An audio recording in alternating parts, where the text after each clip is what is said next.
Bismillahirrahmanirrahim. Assalamualaikum warahmatullahi wabarakatuh. Alhamdulillahi rabbil alamin. Wassalatu wassalamu ala rasulillahil karimil amin. Nabiyyina Muhammadin wa ala alihi wa sahbihi ajma'in wa ba'd. Fa ya ahbaballahi wa ahbab rasulihi sallallahu alaihi wasallam. Usi nafsi wa iyyakum bitaqwallahi faqad fazal muttaqun. Fala tamutunna illa wa antum muslimun. Faqala ta'ala ya ayyuhalladzina amanu taqullaha haqqa tuqatih wa la tamutunna illa wa antum muslimun. Saudara-saudariku, alhamdulillah mengawali perjumpaan kita di subuh kali ini waktu Indonesia bagian barat dengan bersyukur pada Allah Subhanahu wa taala bahwa kita masih diberikan kesempatan untuk beraktivitas sesuai dengan ajal yang telah Allah tetapkan. Semoga seluruh aktivitas kita baik yang telah, sedang ataupun akan kita jalani diridhai dan diberkahi oleh Allah Subhanahu wa taala. Juga kita bermohon kepada Allah Subhanahu wa taala semoga saudara-saudari kita yang berkehidupan sampai dengan detik ini yang jauh ataupun dekat dengan kita namun belum beriman kepada Allah dikuatkan jiwa dan lisan mereka untuk bersyahadat sebelum wafat dan kembali kepada Allah Subhanahu wa taala. Semoga seluruh pelaku maksiat dan juga boleh jadi kita termasuk di antaranya diberikan kekuatan kepada jiwa untuk bertobat dan memperbaiki aktivitas lebih baik, hayatan thayyibah, dan semoga kita semua diwafatkan dalam keadaan husnul khatimah. Amin insyaallah. Kita akan mencoba melanjutkan kajian kita di pertemuan kali ini setelah kemarin kita rehat sejenak, dan insyaallah mudah-mudahan rehat di hari Jumat dengan meningkatkan syukur, ibadah dan perbanyak doa, menguatkan kembali jiwa dan fisik kita bahkan akal kita untuk merencanakan ibadah-ibadah terbaik yang mampu kita tenun insyaallah. Baiklah, hari ini kita akan mencoba mempelajari pembuka-pembuka dari kitab-kitab, sekaligus juga kita akan coba kenalkan sedikit demi sedikit hal-hal yang penting. Sesungguhnya dari apa yang telah kita uraikan itu sudah banyak mewakili dari kitab-kitab yang menjadi rujukan, namun demikian akan juga baik kalau kita perkenalkan dan kita juga bacakan beberapa hal-hal spesifik yang penting bagi kita untuk diketahui sebelum nanti kita masuk ke dua bagian terakhir. Yang pertama adalah kajian ayat-ayat makkiyah. Jadi nanti kita akan turunkan surah-surah dan ayat-ayat makkiyah yang memang secara spesifik ditujukan untuk penguatan akidah. Jadi fase sebelum hijrah ke Yathrib yang kelak menjadi Al-Madinah Al-Munawwarah, surah-surah yang turun utamanya adalah penguatan akidah. Ya, penguatan akidah, keimanan dikala nyaman dan dikala sulit khususnya. Karena fase-fase awal itu yaitu fase-fase yang penuh dengan ujian, fase-fase melewati tantangan. Dan demikianlah seseorang yang ingin mencoba menguatkan imannya, meraih kebahagiaan akan melewati liku ujian yang menguji kesungguhan imannya, menguji keseriusan bagaimana dia berkeyakinan. Di situ kalau kita berhasil melewati fase makkiyah, maka kita akan memasuki fase kehidupan baru yang dengan izin Allah Subhanahu wa taala mengantarkan kepada pancaran-pancaran kemuliaan, kebaikan, kebahagiaan, ketenangan yang kelak juga bernuansa Al-Madinah Al-Munawwarah. Ada kaidah berkata begini ya, kalau ada satu kebaikan dalam waktu atau bahkan tempat, ya tujuan dimaksud bukan ingin menjadikan kita itu mengkultuskan waktu dan tempat yang dimaksudkan, tapi bagaimana meluaskan aura kebaikan dan kemuliaan di tempat dan waktu itu ke tempat-tempat dan waktu-waktu lainnya. Ya, di dalam Islam ada waktu-waktu yang mulia. Di hari-hari misalnya ya ada sepertiga malam, waktu yang sangat baik. Ya, di antara adzan dan iqamah, waktu yang sangat baik. Ya kan? Menjelang ke subuh untuk istighfar, waktu yang sangat baik. Ada lagi yang sifatnya misalnya ke Jumat, pekanan, kan? Senin dan Kamis untuk puasa, bahkan juga nanti Kamisnya terkait dengan amal-amal kita, ya bagaimana kemudian dikoreksi, dilihat oleh kita, karena pada keadaan itu juga Allah Subhanahu wa taala, kan? Seperti dalam hadis Nabi SAW yang sahih juga disebutkan menerima pelaporan-pelaporan dari malaikat yang setiap saat Allah Maha mengetahui. Bahkan sebelum dilaporkan pun Allah sudah Maha mengetahui. Ini untuk menunjukkan kepada kita bahwa semua apa yang Allah ciptakan, Allah tetapkan itu berfungsi baik, yang ditunjukkan kepada kita bahwa berjalan sempurna keseluruhannya. Nah, demikian juga dengan adanya Ramadan dan seterusnya. Spirit-spirit kebaikan yang ada di dalamnya sesungguhnya diarahkan, dilatihkan oleh Allah kepada kita untuk menyebar di setiap waktu. Puncaknya setahun sekali saat Ramadan itu kan. Ya, bukan berarti kita harus mengkultuskan Ramadannya. Atau boleh jadi kita hanya fokus di Ramadannya saja, sementara 11 bulan berikutnya kembali kepada keadaan-keadaan sebelum Ramadan. Itu yang tidak diinginkan. Jadi diberikannya waktu yang baik seperti Ramadan dalam sebulan, supaya kebaikan di Ramadan itu menyebar di 11 bulan berikutnya. Kan? Likai tasyi'a, supaya menyebar gitu kan. Khairatuha, kebaikan-kebaikan yang ada di waktu-waktu yang mulia itu, baik Ramadan ataupun yang lainnya, fi baqiyatil awqat, di sisa-sisa waktu-waktu yang lainnya. Jadi jangan sampai saat Ramadan rajin baca Al-Quran, saat Ramadan rajin berbagi, saat Ramadan rajin qiyam malam, ya, tapi latihan di waktu itu tidak kemudian diterapkan di sisa waktunya. Orang yang biasa makan kerupuk 30 hari, maka hari berikutnya ketika kerupuknya tidak ada, dia akan gelisah dan bertanya, mana kerupuknya, kan? Dan seharusnya pasca Ramadan itu membentuk kebiasaan, kekuatan, kebaikan. Itu diantara filosofinya. Demikian juga tempat. Jangan sampai saat di Mekah misalnya kan, rajin, bagus, semangat. Memang spiritnya berbeda. Motivasinya tidak sama. Tapi hikmahnya, ya ini yang paling penting yang kita pelajari. Hikmahnya adalah, itu tempat untuk melatih diri kita, untuk mendekat kepada Allah. Sehingga saat kembali dari situ, suasana itu terbawa, auranya nampak. Makanya orang kalau awal-awal pulang dari Mekah kan, dari Madinah kan terasa tuh, ya, ke masjidnya, ibadahnya itu yang dipertahankan, dilatih. Kebiasaan yang dibangun selama di Mekah, di Madinah itu dibawa, dipraktekkan kembali, sehingga semua aura kebaikannya melekat dalam kehidupan kita. Itu konsepnya seperti itu. Ya, gambarannya demikian. Karena itulah terkait juga dengan akidah, teman-teman sekalian. Nah, ini penting bagi kita untuk mengaji, untuk melihat ya bagaimana perjalanan itu diberikan kepada kita, terutama dari aspek-aspek sejarah yang bisa digali. Ya, seperti kita pelajari fase-fase Makkiyah. Nabi SAW sebelum hijrah ke Yathrib, ke Al-Madinah Al-Munawwarah, maka semua nilai-nilai, kesan-kesan, wahyu-wahyu yang diturunkan pada saat itu memberikan gambaran kepada kita tentang miniatur praktek keimanan yang akan kita lalui. Walaupun berbeda ruang, berbeda tempat, berbeda keadaan. Ya, kan generasinya sudah berganti, mungkin keadaannya tidak sama, tapi substansinya serupa. Setiap orang yang akan beriman akan melewati ujian, dari ujian yang ringan sampai mungkin ujian yang menggoncang kepada jiwa. Ya, sekarang kita dihadapkan pada tantangan-tantangan ujian, mungkin di masa Nabi sallallahu alaihi wasallam bentuknya tidak seperti ini. Ya, tapi substansinya serupa. Kalau dulu kan disoal, ya kan? Baik dengan syair-syair, ya baik dengan tuduhan-tuduhan dan sebagainya. Kekinian mungkin perangkatnya berbeda, tapi substansinya serupa. Ya, pendangkalan-pendangkalan akidah, kemudian ujian-ujian pemikiran dan sebagainya, dan itu harus dijawab, diselesaikan, dan tuntas itu dengan bimbingan-bimbingan wahyu sebetulnya. Sudah selesai. Jadi kalau kita keluarkan surah-surahnya, yang menariknya sesungguhnya ayat-ayat dan surah-surahnya sudah banyak itu dihafalkan. Itulah fitrahnya gitu. Jadi surah-surah melekat yang pada jiwa kita yang umum dibacakan, umum itu kan awam namanya. Ya, kata kerjanya amma ya ummu, kan? Nah, itu dari kata amma itu kan mengakar dari situ, terlahir hybridnya kan awam. Ya, am itu seakar dari situ. Ya, ta'mim seakar dari situ. Ya, jadi semua kata-kata yang awam, am, gitu kan?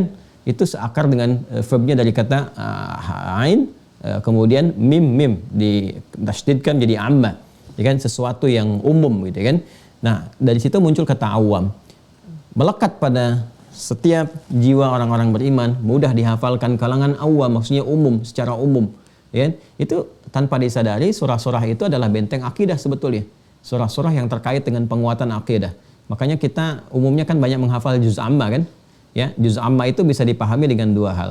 Yang pertama adalah juz yang dibuka dengan kalimat amma di awal surahnya, karena dibuka dengan an-naba, amma yatasa'alun, karena itu disebut dengan juz amma.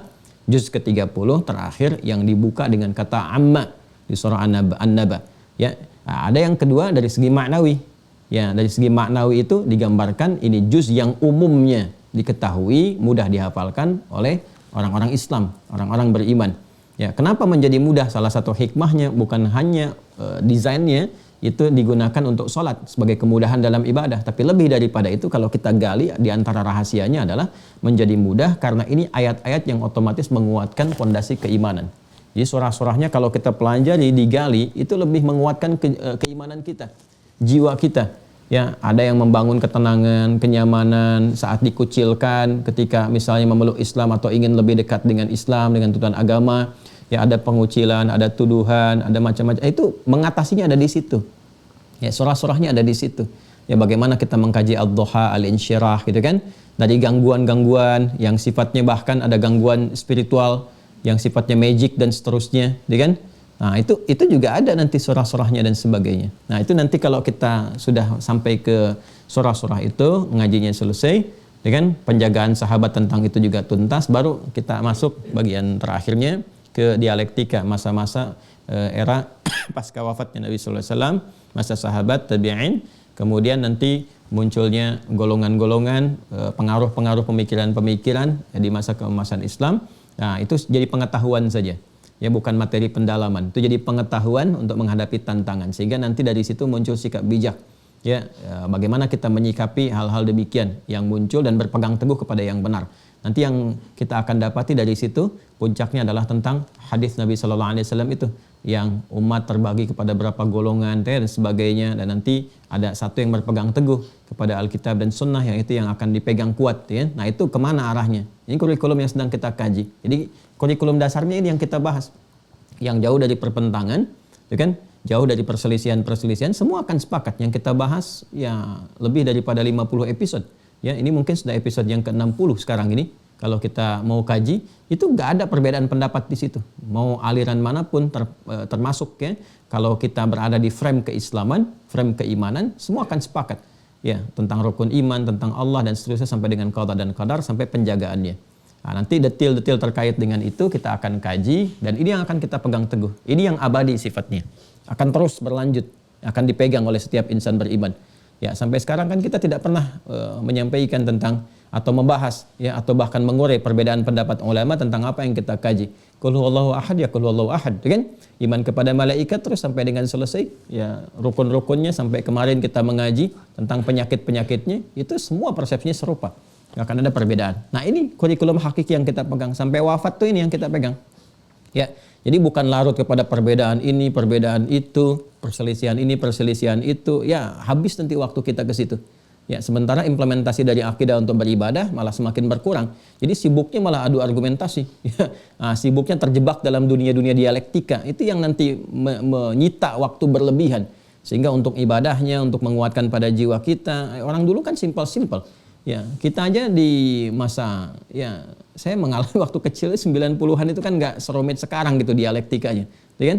Ya, orang kan tinggal akidahnya sudah jelas Islam, tinggal beribadah, tinggal nyaman, ditekuni, ya, sore-sore mengaji, malam-malam menyimak, siang-siang sekolah, kalau yang lain bertani malam mengaji dan sebagainya. Jadi simpel gitu. Ya, nah, dialektika itu muncul berdasarkan keadaan masanya, ruangnya, waktunya. Di situ nanti kita akan bersikap proporsional saja.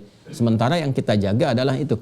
Ya, kurikulum yang telah kita bahas, kita kuasai, implementasikan dalam fikih nanti, jaga sampai meninggal. Itu aja gitu. Dan itu hidupnya akan simpel, lebih menenangkan, lebih menyenangkan, lebih semangat untuk ibadah, dan mudah-mudahan wafat dalam keadaan husnul khatimah. Nah, ini yang dijaga. Akidah ini yang dipertahankan, yang memang Allah telah siapkan terjaga dari mulai awal syariat itu diturunkan. Akidah itu kemudian juga dibawa misinya, ya, Nabi Adam alaihissalam datang kemudian diturunkan ke muka bumi, ya, sudah memulai misinya sebagai khalifah di bumi dan sekaligus untuk beribadah kepada Allah. Inni ja'ilun fil ardi khalifah, Al-Baqarah ayat 30, saat yang bersamaan wa ma khalaqtul jinna wal insa illa liya'budun. Nah, ibadah itu nggak mungkin terjadi kalau tidak ada asas akidahnya. Jadi Nabi Adam turun ke bumi pun sudah membawa, ya, akidah yang satu. Ya, untuk apa? Ubudiyah lillah, sebagai penyembahan kepada Allah. Tertanam dalam jiwa beliau akidah, ya, yang kuat, keimanan yang kuat, yang kokoh untuk menyembah Allah dan menuhankan Allah Subhanahu wa taala. Dan ini yang terus kemudian diwariskan oleh generasi setelahnya sampai ke kita sekarang dengan nabi kita yang mulia, Nabi Muhammad sallallahu alaihi wasallam. Ya, inna auhayna ila nuhin, ya, inna auhayna ilaika kama auhayna ila nuhin wan nabiyyina min ba'di. Di Quran surah keempat An-Nisa ayat 163 itu. Ya, walaupun rasul pertama itu Nabi Nuh kemudian bertugas, ya, terus risalah yang dibawa sampai Nabi Muhammad itu serupa akidahnya. Di Quran surah keempat An-Nisa ayat 163 seperti yang kita sampaikan di pertemuan yang lalu. Inna auhayna ilaik. Ya Muhammad sallallahu alaihi wasallam, aku tegaskan dengan segala keagunganku, kata Allah, sungguh apa yang diwahyukan kepadamu itu, ya, kami wahyukan kepadamu itu serupa. Kama auhayna ila Nuhin, seperti yang kami berikan, ya, kepada Nuh alaihissalam. Artinya serupa. Akidahnya sama, ya, membawa nilai-nilai keislaman. Nah, walaupun nanti praktek keislamannya, syariat yang dibawanya itu sesuai dengan era atau keadaan dan kondisi masyarakat yang disampaikan risalah kepada mereka. Tapi pokoknya semua sama, yaitu Islam. Ya, dari Nabi Nuh sebagai rasul kepada masyarakat sampai ke Nabi Muhammad sallallahu alaihi wasallam. Tarik ke atas ke Nabi Adam karena beliau belum jadi rasul, ya, atau bukan rasul karena belum ada masyarakatnya pada saat itu nabi, maka itu pondasi benih yang pertama dibawa oleh Nabi Adam. Diteruskan kemudian risalahnya oleh Nabi Nuh sampai Nabi Muhammad SAW sampai kehidupan berakhir. Nah, sekarang kita akan coba dalami, ya, membaca beberapa kitab. Pertanyaannya, kenapa akidah itu mesti satu? Ya, sedangkan syariat yang mengarahkan kepada akidah itu dibuat fleksibel sesuai dengan keadaan umatnya. Ya, umatnya Nabi Musa nanti keadaannya berbeda dengan Nabi Ibrahim. Jauh sebelumnya, umat Nabi Ibrahim berbeda dengan Nabi Nuh alaihissalam. Syariat yang diberikan, gambaran-gambaran dalam beribadah kepada Allah, walaupun pokoknya sama, seperti pokoknya sholat misalnya, tapi jumlahnya kan antara umat Nabi Muhammad dengan Nabi Musa alaihissalam kan berbeda jumlahnya. Dengan Nabi Isa caranya tidak sesempurna sekarang, ada sujudnya, ada rukuknya dan sebagainya. Nah, itu semua cara-cara beribadah itu disesuaikan dengan keadaan umat, tapi menuju pada pokok yang sama, yaitu akidah yang serupa. Nanti dari mulai ajaran Nabi Adam, Nabi Nuh sampai ke Nabi Isa diakumulasikan kesempurnaannya, digabungkan semuanya, lalu disempurnakan pada risalahnya Nabi Muhammad SAW. Makanya sholatnya kita yang paling sempurna. Ada berdirinya, ada rukuknya, ada sujudnya, ya kan? Di Nabi Zakaria alaihissalam saat dicontohkan dalam Al-Quran sholat berdiri, ya, diperintahkan kepada Maryam alaihissalam itu sampai ke rukuk, ya, kemudian ke sujud. Itu digabungkan keseluruhannya nanti dari atas sampai dengan ke bawah, disempurnakan keseluruhan. Jadi kita dari mulai menghadap ke arah kiblat, dari takbirnya, dari kesempurnaannya, semua diselesaikan. Jadi itulah rasa bersyukur kita mendapatkan syariat penutup pada Rasul mulia Nabi Muhammad sallallahu alaihi wasallam. Namun akidah yang dibawa semua menuju satu. Ya, satu yang sama. Nabi Isa, Yesus, Mesias menyembah Allah Subhanahu wa taala. Nabi Zakaria menyembah Allah Subhanahu wa taala. Nabi Musa demikian sampai dengan ke atasnya. Nah, sekarang pertanyaannya, kenapa kalau syariatnya menyesuaikan atau diberikan yang sesuai dengan maslahat hamba, sedangkan akidahnya harus satu? Akidahnya nggak boleh berbeda dari awal sampai dengan akhir. Nah, ini akan coba kita kaji, dan yang menjawab itu di antara sekian kitab, yaitu di antaranya ini Al-Aqaid Al-Islamiyah, kitab ini, ya, karya Syekh Said Sabiq yang lahir tahun 1915, wafat tahun 2000. Ini termasuk yang modern, yang kontemporer, ya. Nanti dikuatkan juga, nanti kita punya beberapa, ya, kitab-kitab yang nanti kita akan tunjukkan kepada teman-teman sekalian. Nah, ini ada Al-I'tiqad Al-Khalis, kan? Karya Imam Alauddin Ibrahim. Kemudian nanti ada Fathul Majid, ya, syarah kitab Tauhid. Ini juga kita nanti akan baca. Nanti yang kurikulum Al-Azhar, Muzakkarah fi Ilmi Tauhid juga kita akan baca beberapa bagiannya. Ya, cuma nanti saya akan mulai dengan memperkenalkan yang ini dulu, yang simple. Ya, dan ini menarik teman-teman sekalian. Ini beliau ini alim dan faqih. Ya, sebetulnya ada dua kitab yang terkenal, sangat populer dari Syekh Said Sabiq ini. Ya, yang pertama adalah Fiqh Sunnah.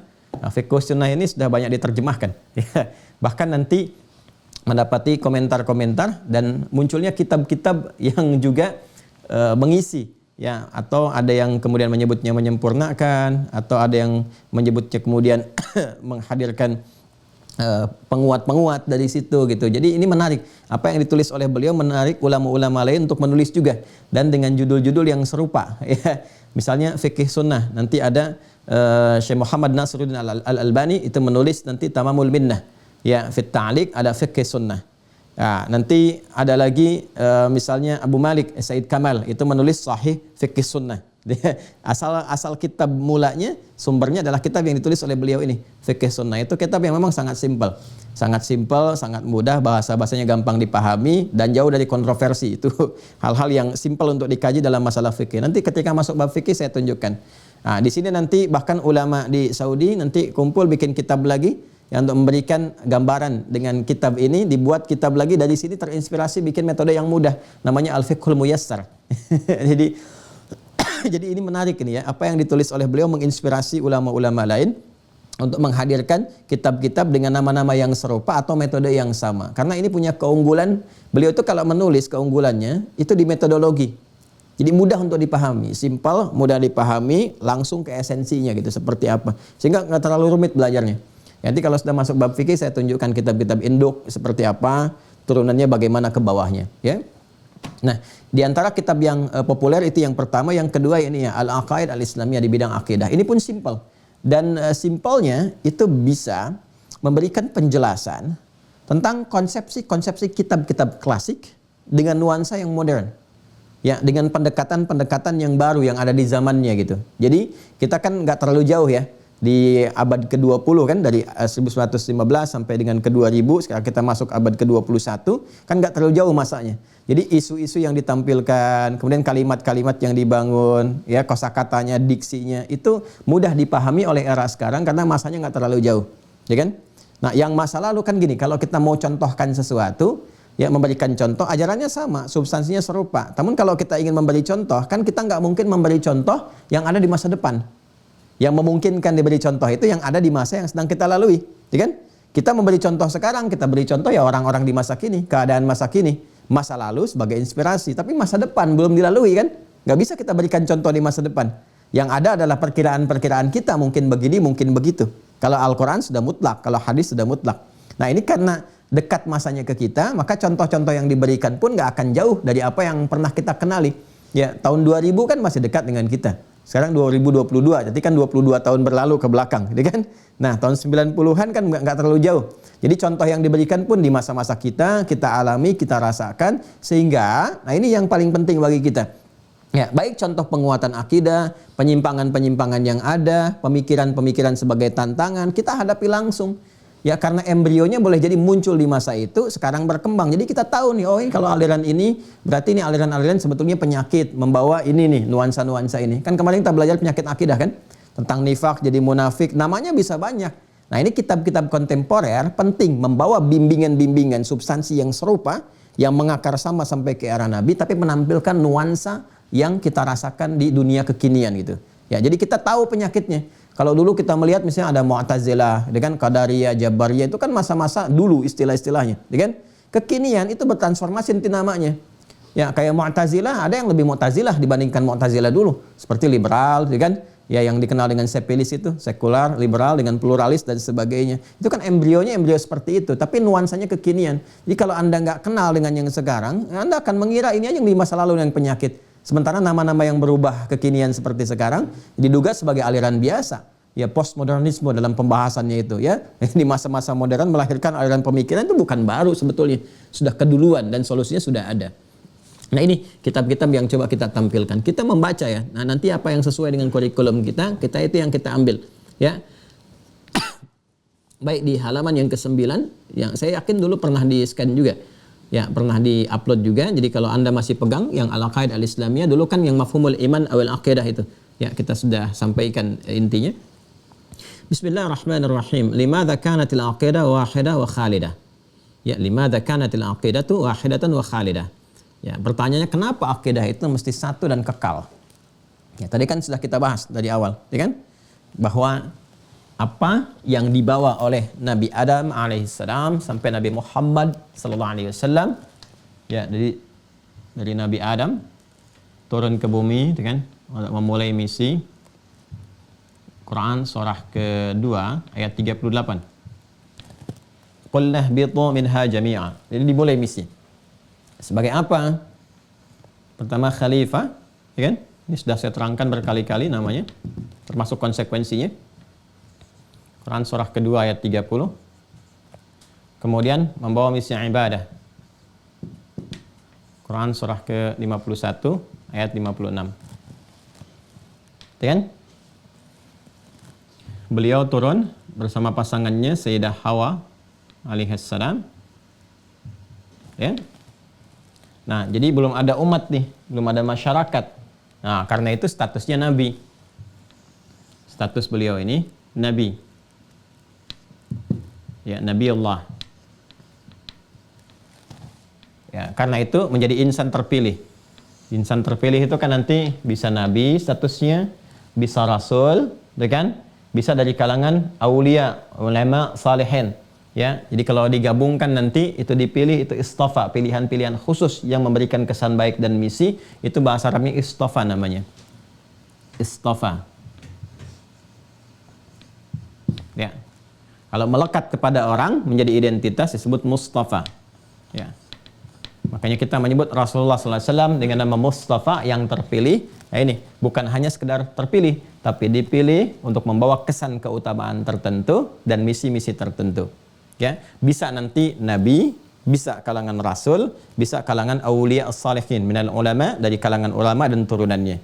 Kalau kita gabungkan keseluruhannya, nanti ada di Quran surah ketiga. Di Islam itu lengkap sekali, ayat 33.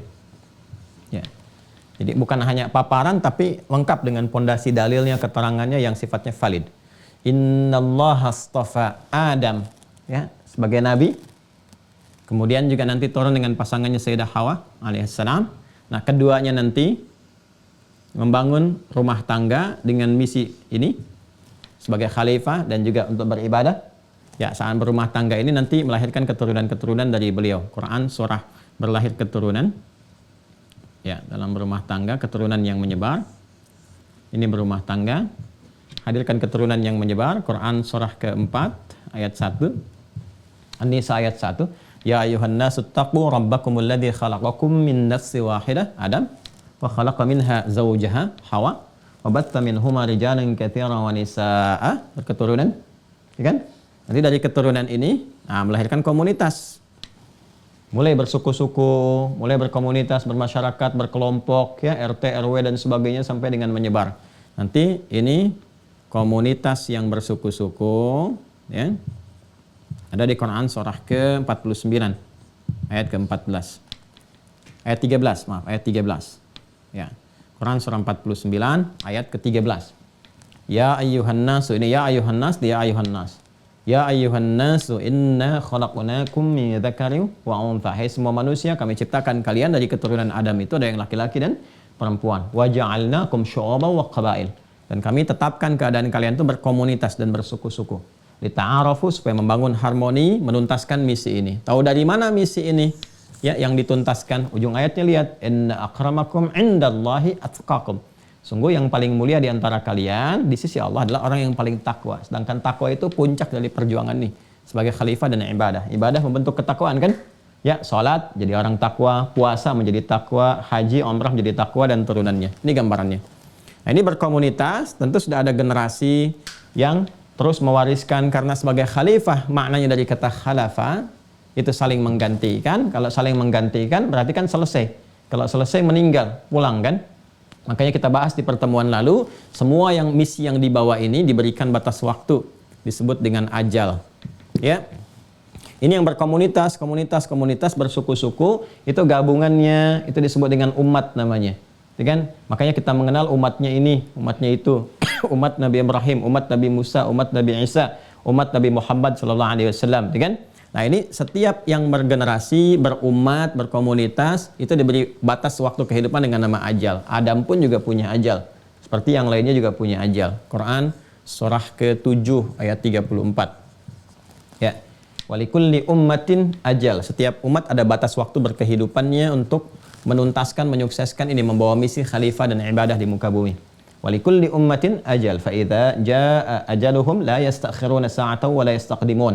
Kalau sudah tiba ajalnya, maka sudah selesai, enggak bisa dimajukan, enggak bisa dimundurkan. Akan ada yang datang. Apa yang datang? Maut, ya kan? Quran surah ke-3 ayat 185. Kullu nafsin dha'iqatul maut. Dan nanti tugasnya sudah saya sampaikan saat membahas tentang simpul kedua tentang malaikat, malakul maut, ya. Yang Quran surah 32 ayat 11. Qul yatawaffakum malakul mautil ladzi wukila bikum, dan turunannya. Artinya Adam selesai, muncul nanti generasi baru yang sudah berkomunitas. Ya.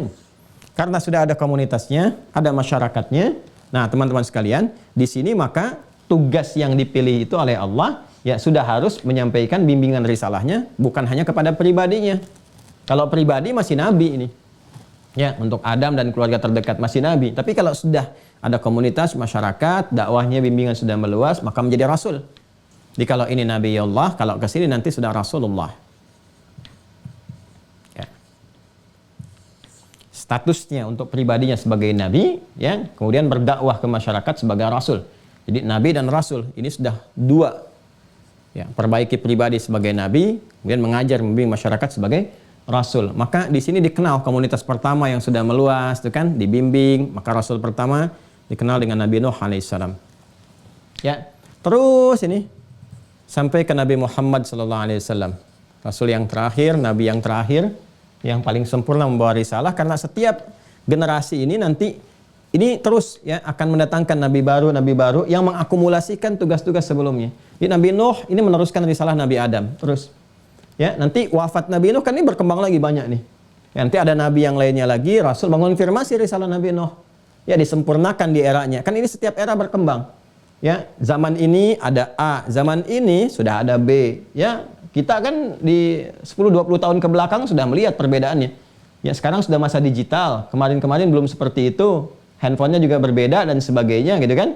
Apalagi kalau kita mau tarik ke misi risalah seperti ini. Jadi, terus ini. Ya, mengalami perubahan-perubahan keadaan, tapi misi yang dibawa tidak akan berubah, tetap ini. Ya, tetap ini. Jadi teman-teman sekalian, ini yang dimaksudkan tadi istafa dari kalangan Nabi, innallaha astafa Adam wa Nuha. Ya, nanti pindah generasi, ada lagi yang lain, wa ala Ibrahim. Itu masih Nabi dan Rasul. Wa ala Imran sudah ke aulia, ya kan? Salihin minal ulama, dan di dalamnya juga nanti melahirkan Nabi lagi, Rasul lagi seperti Isa alaihim. Ya alal alamin. Ya.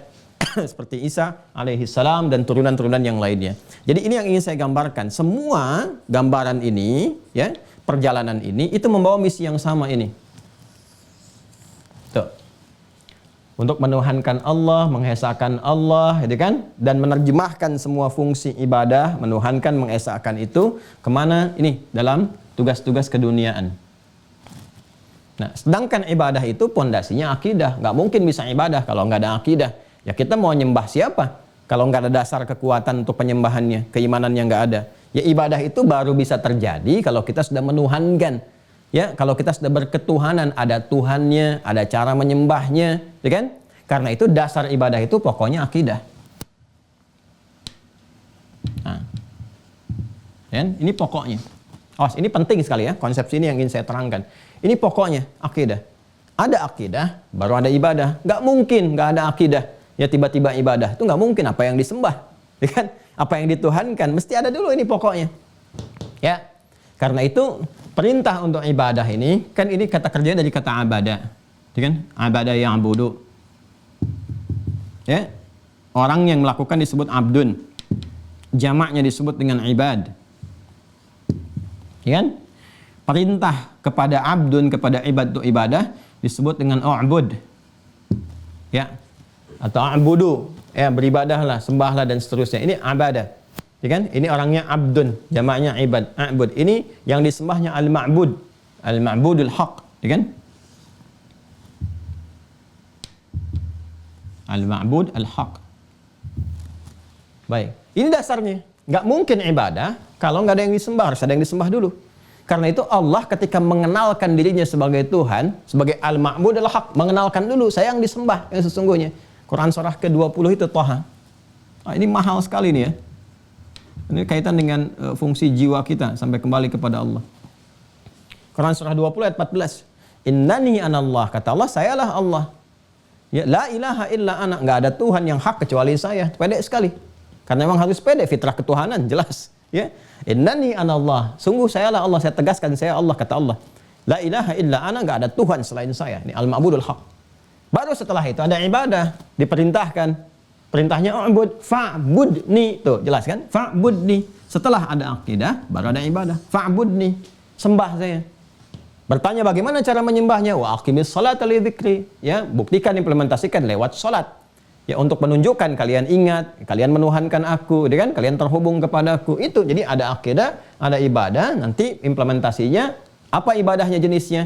Bagaimana aturannya? Di kita dikenal dengan salat. Makanya sholat masuk dalam kategori apa? Ibadah. Sebagai implementasi apa? Akidah. Nanti fungsi dari sholat dibawa untuk berkehidupan.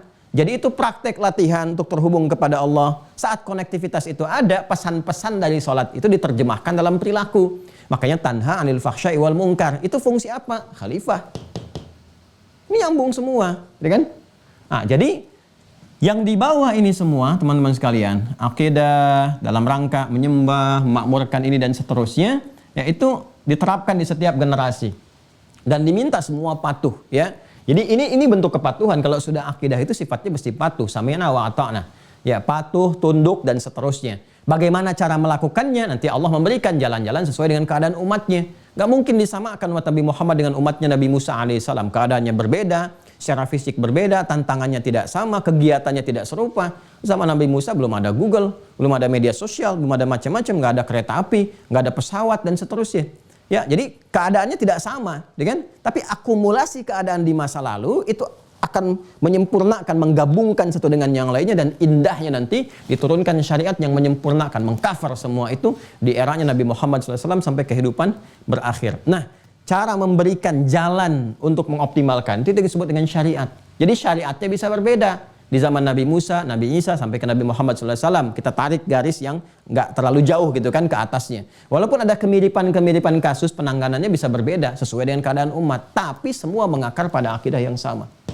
Ya, prinsipnya harus apa? Akidah ini harus patuh, harus taat. Ya kalau nggak patuh, bagaimana bisa disebut dengan akidah? Akidah itu kan mesti dipatuhi, mengakar pada jiwa, gitu kan? Mengikuti apa yang diinginkan al-ma'budul haq, ya, oleh Tuhan yang satu, satu-satunya Tuhan, Allah. Ya, Allah. Ya, kalau sudah ada Allah, sudah jelas Tuhannya umat Islam. Ya, jadi jangan sampai nanti ada satu kalimat-kalimat yang mengesankan bahwa Allah itu nama umum. Bukan, Allah itu nama Tuhan bagi umat Islam. Makanya orang jahiliyah saat bertanya dulu itu, ya kul, ya, katakan kan Muhammad SAW, Allah turunkan surah Al-Ikhlas itu, kul huwallahu ahad, dialah Allah, ya kan? Kenapa turun surah itu? Karena dulu waktu awal-awal turun itu menggunakannya kata Rabb, menggunakannya dengan menggunakan kata Rabb, nama umum yang memberikan perhatian, seperti saya bahas di awal-awal dulu, memberikan perhatian, kebutuhan, rasa sayang dan sebagainya, itu kan perhatian, perawatan, tanda-tanda dan seterusnya. Nah itu orang-orang kafir Quraisy pada masa itu merasakan bahwa ini Lata, Manat, Uzza juga, Lata, Manat, Uzza, Hubal dan sebagainya itu punya fungsi Rabb juga. Jadi mereka menyebutnya ini berhala-berhala itu dengan Rabb juga. Maka dari itu mereka mengatakan kepada Nabi Muhammad, siapa nama Rabbmu itu? Ya, kalau cuma Rabb, ini Lata juga Rabb kami, Uzza Rabb kami, kata mereka. Jadi kan Hubal Rabb kami, kata mereka, berhala yang terbesarnya. Maka turun surah Al-Ikhlas untuk menanggalkan semua itu dan mengarahkan kepada Tuhan yang hakul. Katakan Muhammad SAW, huwa, yang dimaksud Rabb itu, dia kan Allah, dialah Allah Subhanahu wa Ta'ala. Ahad, yang punya sifat ahad, yang pernah saya terangkan dulu. Ya, jadi kalau sudah disebutkan Allah, sudah, itu Tuhannya umat Islam. Jelas ya? Karena nanti kalau sudah masuk ke dialektika, saya tunjukkan ada satu pembahasan khusus tentang orientalis dan misionaris. Nanti saya sudah belajar, yaitu ada bukunya sendiri. Nanti di antara kalimat yang dimunculkan supaya kita ada keraguan dan sebagainya, seakan-akan dibuat Allah itu nama umum bagi Tuhan. Ya, sehingga nanti seakan-akan ada kesan pertanyaan, ini Allah saya, Allah kamu siapa? Gitu kan? Nah itu pertanyaan yang rancu, karena Allah itu kalau sudah disebutkan ya sudah mengacu pada Tuhannya umat Islam.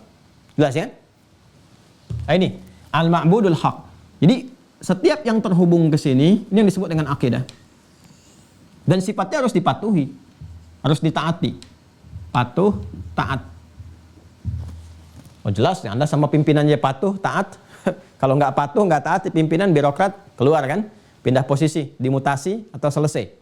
Ya di pekerjaan Anda kalau nggak patuh, nggak taat, ya pada garis komandonya selesai. Di militer apalagi. Ya jadi Anda bayangkan dalam kehidupan dunia saja ada garis kepatuhan, ketaatan pada yang tinggi. Maka dalam akidah sudah pasti lebih daripada itu, karena sifatnya maha tinggi. Ya maha segalanya. Karena itu mesti ada kepatuhan, ketundukan dari dasar ini. Nah, patuh, tunduk, taat itu bahasa Arabnya aslama yuslimu. Aslama yuslimu.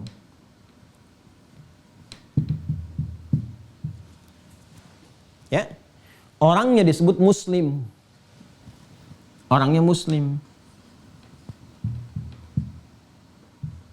Ini orangnya. Jadi orang yang taat, yang patuh kepada Allah, kan? Yang punya akidah, kan? Yang menaati, yang siap mengerjakan, melakukan apa yang diinginkan oleh yang maha tinggi Allah Subhanahu wa Ta'ala, itu namanya muslim. Ini sifat pada ketundukan, kepatuhan dan seterusnya. Jelas ya? Makanya Nabi Ibrahim mendeklar bahwa dirinya pun muslim, dan Allah perintahkan aslim, tunduk, patuh engkau. Itu kan ada di Quran surah kedua Al-Baqarah ayat 131. Quran surah kedua ayat 131. Idz qala lahu rabbuhu aslim qala aslamtu lirabbil alamin. Semua mengonfirmasi Ketika Rabbnya berfirman ya kepada Ibrahim alaihissalam, aslim, tunduk, patuh, taat engkau. Beliau mengatakan, aslamtu rabbil alamin, saya patuh tunduk kepada Rabbul alamin. Siapa Rabbul alamin? Allah. Tahu dari mana? Al-Fatihah ayat 2. Alhamdulillahi rabbil alamin. Kembali ke sini. Ya. Jadi semua mengonfirmasi. Nabi Musa mengonfirmasi Tuhannya Allah, Isa alaihissalam mengonfirmasi Tuhannya Allah, gitu kan? Dan seterusnya. Ini Muslim. Sekarang kan kita balik bertanya, bagaimana cara menaatimu ya Allah? Seperti apa gambarannya, kan? Seperti apa frame-nya, bagaimana kemudian ruangnya, kan? Nah itu frame-nya, caranya, ruangnya, tuntunannya disebut Islam namanya. Keadaannya disebut Islam. Aslama yuslimu Islam. Orangnya Muslim.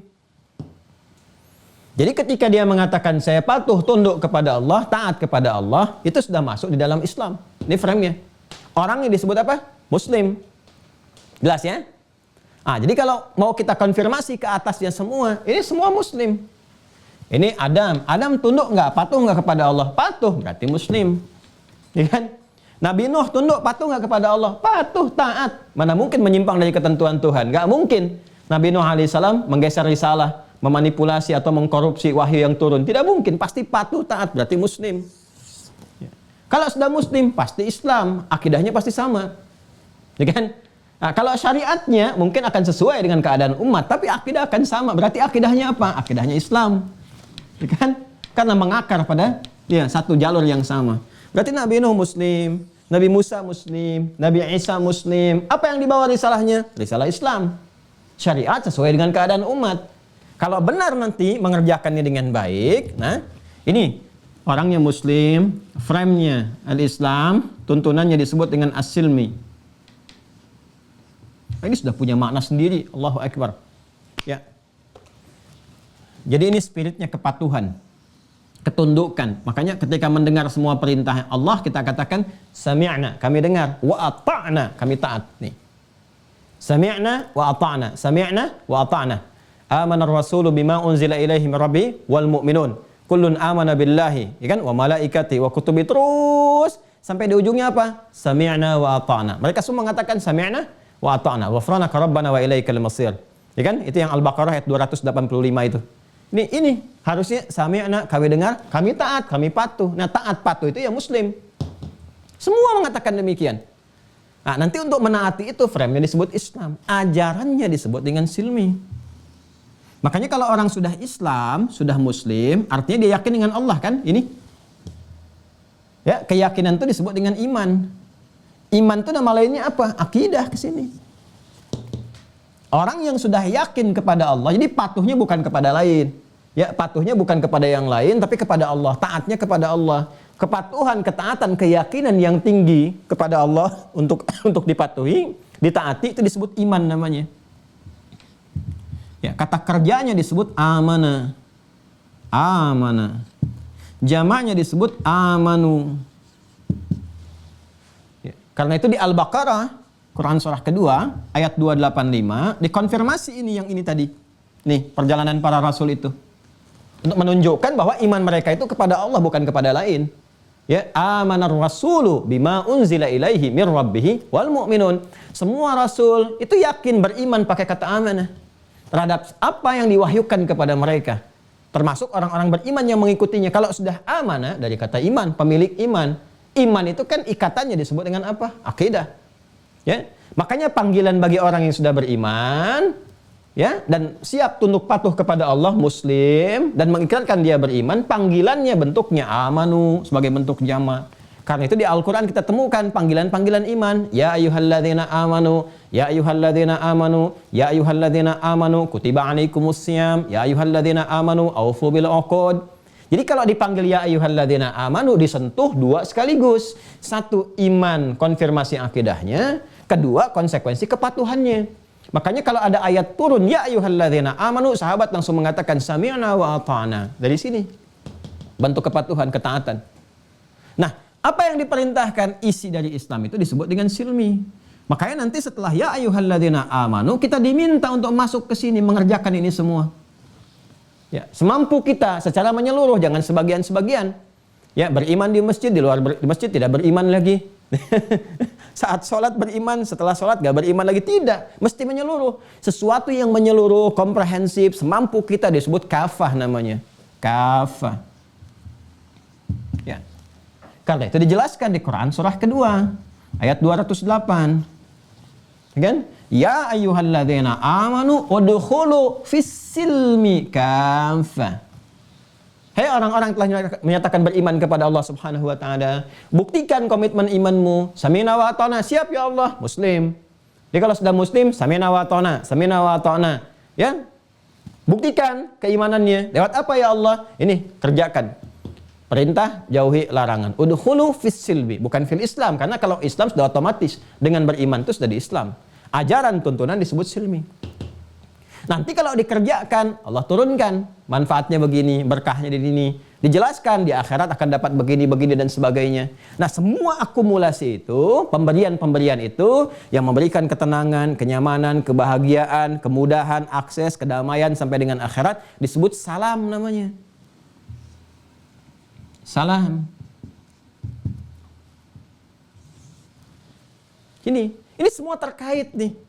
Coba lihat, salam, silmi, Islam, semua terkait. Karena dari akar kata yang sama. Tuh. Ya, makanya semua nabi mengonfirmasi. Yuk, jangan jauh-jauh tarik deh. Nabi Muhammad kan yang paling dekat ke Nabi Isa kan? Sekitar kurang lebih 600 tahun. Nabi Isa mengonfirmasi, wassalamun alayya. Ya, wassalamu alayya pakai alif lam. Assalamu alayya. Ya, yauma wulidtu wa yauma amutu wa yauma ub'atsu hayya. Itu ada di Quran surah ke-19 Maryam. Ayat 33. Ya. Kalau mau dikonfirmasi sampai ibadahnya dari ayat 31. Ya. Kan tadi kita konfirmasi kan, Nabi Musa kan sholat kan bentuk ibadahnya. Yang Quran surah Toha itu, surah 20 ayat ke-14 tadi saya katakan. Ya. Ketika dikonfirmasi ini, innani anallah la ilaha illa ana ma'budul haq akidah fa'budni ibadah. Cara ibadahnya sholat, wa aqimis sholata li dzikri. Nabi Musa sholat. Nabi Isa baca dari ayat 31 Quran surah 19 Maryam. Ya, wa ja'alani mubarakan aina ma kuntu wa usani bis shalah waz zakah. Jadi beliau pun salat, beliau menyembah juga karena nabi rasul bukan Tuhan, ya kan? Beliau salat juga, beliau zakat juga sampai ujungnya apa? Wassalamu alayya, salam. Kalau mengatakan salam berarti apa? Berarti muslim. Berarti Islam. Berarti mengerjakan tuntunan. Silminya apa? Salat, kata beliau saya salat. Ya. Saya zakat, kata beliau. Saya berbuat baik pada orang tua, pada ibu saya, kan? Dan seterusnya. Ini gambarannya. Maka dikonfirmasi, wassalamu alayya. Saya mendapatkan salam, jaminan keselamatan. Ya, salam ini sudah otomatis teman-teman sekalian. Ya, Nabi Yahya, lihat sampai ke ayat 15-nya. Ini kalau kita 31, 33 untuk Nabi Isa, Nabi Yahya kan duluan. Ya, sebelum Nabi Isa, membuka jalan untuk Nabi Isa. Sebagaimana Nabi Harun membuka jalan untuk Nabi Musa alaihissalam. Jadi di sini, Nabi Yahya di Quran surah 19 ayat 15 ya. Itu mengonfirmasi juga wassalamun alaihi yauma wulida wa yauma yamutu wa yauma yub'atsu hayya. Ya, jadi ucapan ini bukan selamat tentang kelahiran, bukan, tapi mengonfirmasi tentang keislaman, tentang akidahnya. Kenapa selamat? Karena mendekat kepada Allah. Kenapa selamat? Karena salat, karena zakat, karena pegang teguh kepada kitab. Ini kan ayat 15 didahului ayat sebelumnya. Dari ayat 12 itu kan kalau kita baca, ya Yahya khudhil kitaba biquwwah wa atainahul hukma sabiyya, kan wa hananan min ladunna wa zakatan wa kana taqiyya wa barram biwalidayhi wa lam yakun jabbaran asiyya wa salamun alaihi yauma wulida wa yauma yamutu wa yauma yub'atsu hayya. Berarti mengonfirmasi Nabi Yahya itu apa? Muslim. Nabi Isa apa? Muslim. Nabi Musa apa? Muslim. Semua membawa risalah yang sama, keislaman. Ya, kalau kita gali semuanya sama tuh, Islam semua. Oh, jadi ini bukan dalil ucapan selamat kelahiran ya. Jadi kalau Nabi Isa mengatakan wassalamu alayya itu bukan menunjukkan bahwa ini loh maksudnya selamat kepada saya yang dilahirkan. Bukan, itu bukan dalil selamat kelahiran. Buka semua kitab tafsir menunjukkan bahwa ini keselamatan terkait dengan akidah.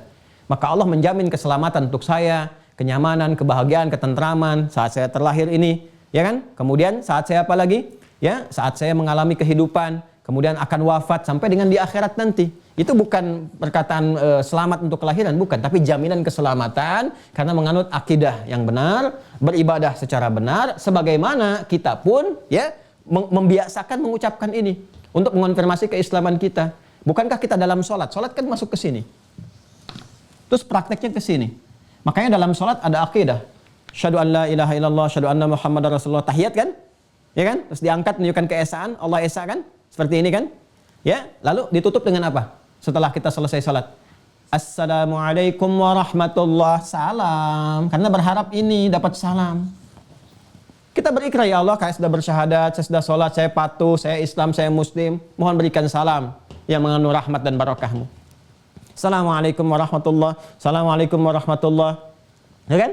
Diharapkan dengan itu tenang, selamat sampai pulang.